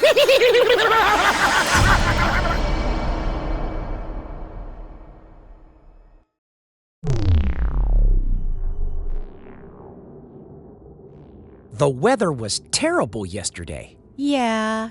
Since there was a construction site near Dunkin' Donuts, we lost a lot of loyal customers. It meant less work for John and me. I had nothing to complain about my job until one day. We were about to close the stall when a guest walked in. It was so hot outside, but he still wore a hoodie and his hair covered most of his face. So weird. Welcome to Dunkin' Donuts. The guest walked in, but the way he walked was abnormal. He walked along the wall to a table in the corner. It was like his back was glued to it. Who's that freak? John said as he didn't welcome this customer. I, on the opposite, thought this was just a rueful man, so I brought him the menu. As I came closer, I found this man was not as old as I thought. 2 vegan chocolate rainbow and 1 strawberry red, please. The thing was, whatever he did, he fixed his head and back in one position, not to move an inch, like a pre-programmed robot. Then I was told that his name was Edward, and he lived nearby. Perhaps because of his timid personality, he had never entered a store or restaurant. The more I got to know him, the more I found out that he and I had a lot in common. But John didn't like this guy at all. Freak! Many times, John deliberately spoke loudly for Edward to hear those words. One night, John had to serve Edward. What did you say? Suddenly, I heard him shout, then rushed to the guest like a wild animal. Edward was panicking and shaking his head. He didn't know what to do. Hey, stop it! I hurriedly approached. He called me bastard, John said in anger. But that sounds strange. Edward was one of the most polite people I had ever met. Seeing John's aggressive actions, Edward quickly left without saying any words. Why do you keep protecting him? Since that incident, John no longer disparaged Edward, but still expressed his displeasure. He once asked me, "Aren't you curious why that guy always walks like that?" Frankly, I was really curious but too shy to ask. So John told me his plan to know about the secret. That night, Edward came to Dunkin' Donuts as usual, and he even lent me a book. Before he sat down, I said, I got off work early today. Would you wait for me a little bit and walk with me home? Edward seemed so surprised after my information that he dropped the book on the ground. I quickly bent over to help him pick up the book, and I heard him say, "You stupid bimbo." I looked at Edward in surprise, and he hurriedly waved his hand and said, No, I didn't mean it. But right on the spot, a slap made me fall to the ground.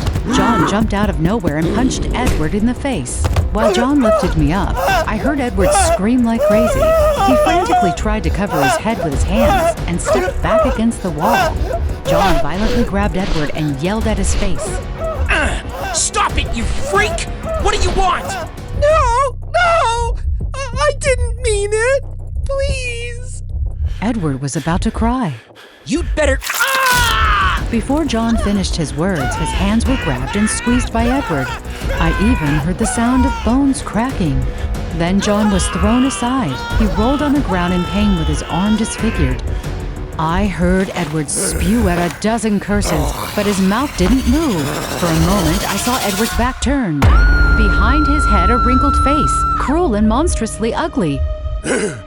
You rat! That creature growled and walked toward me. Edward's tall body was now strangely contorted. Just as the monster was about to catch me, I resisted fiercely. I slammed the thick book into his face and made it fall to the ground with a high-pitched hiss. At that moment, I heard Edward's voice. Riley! Run! I was so scared and ran out of the restaurant.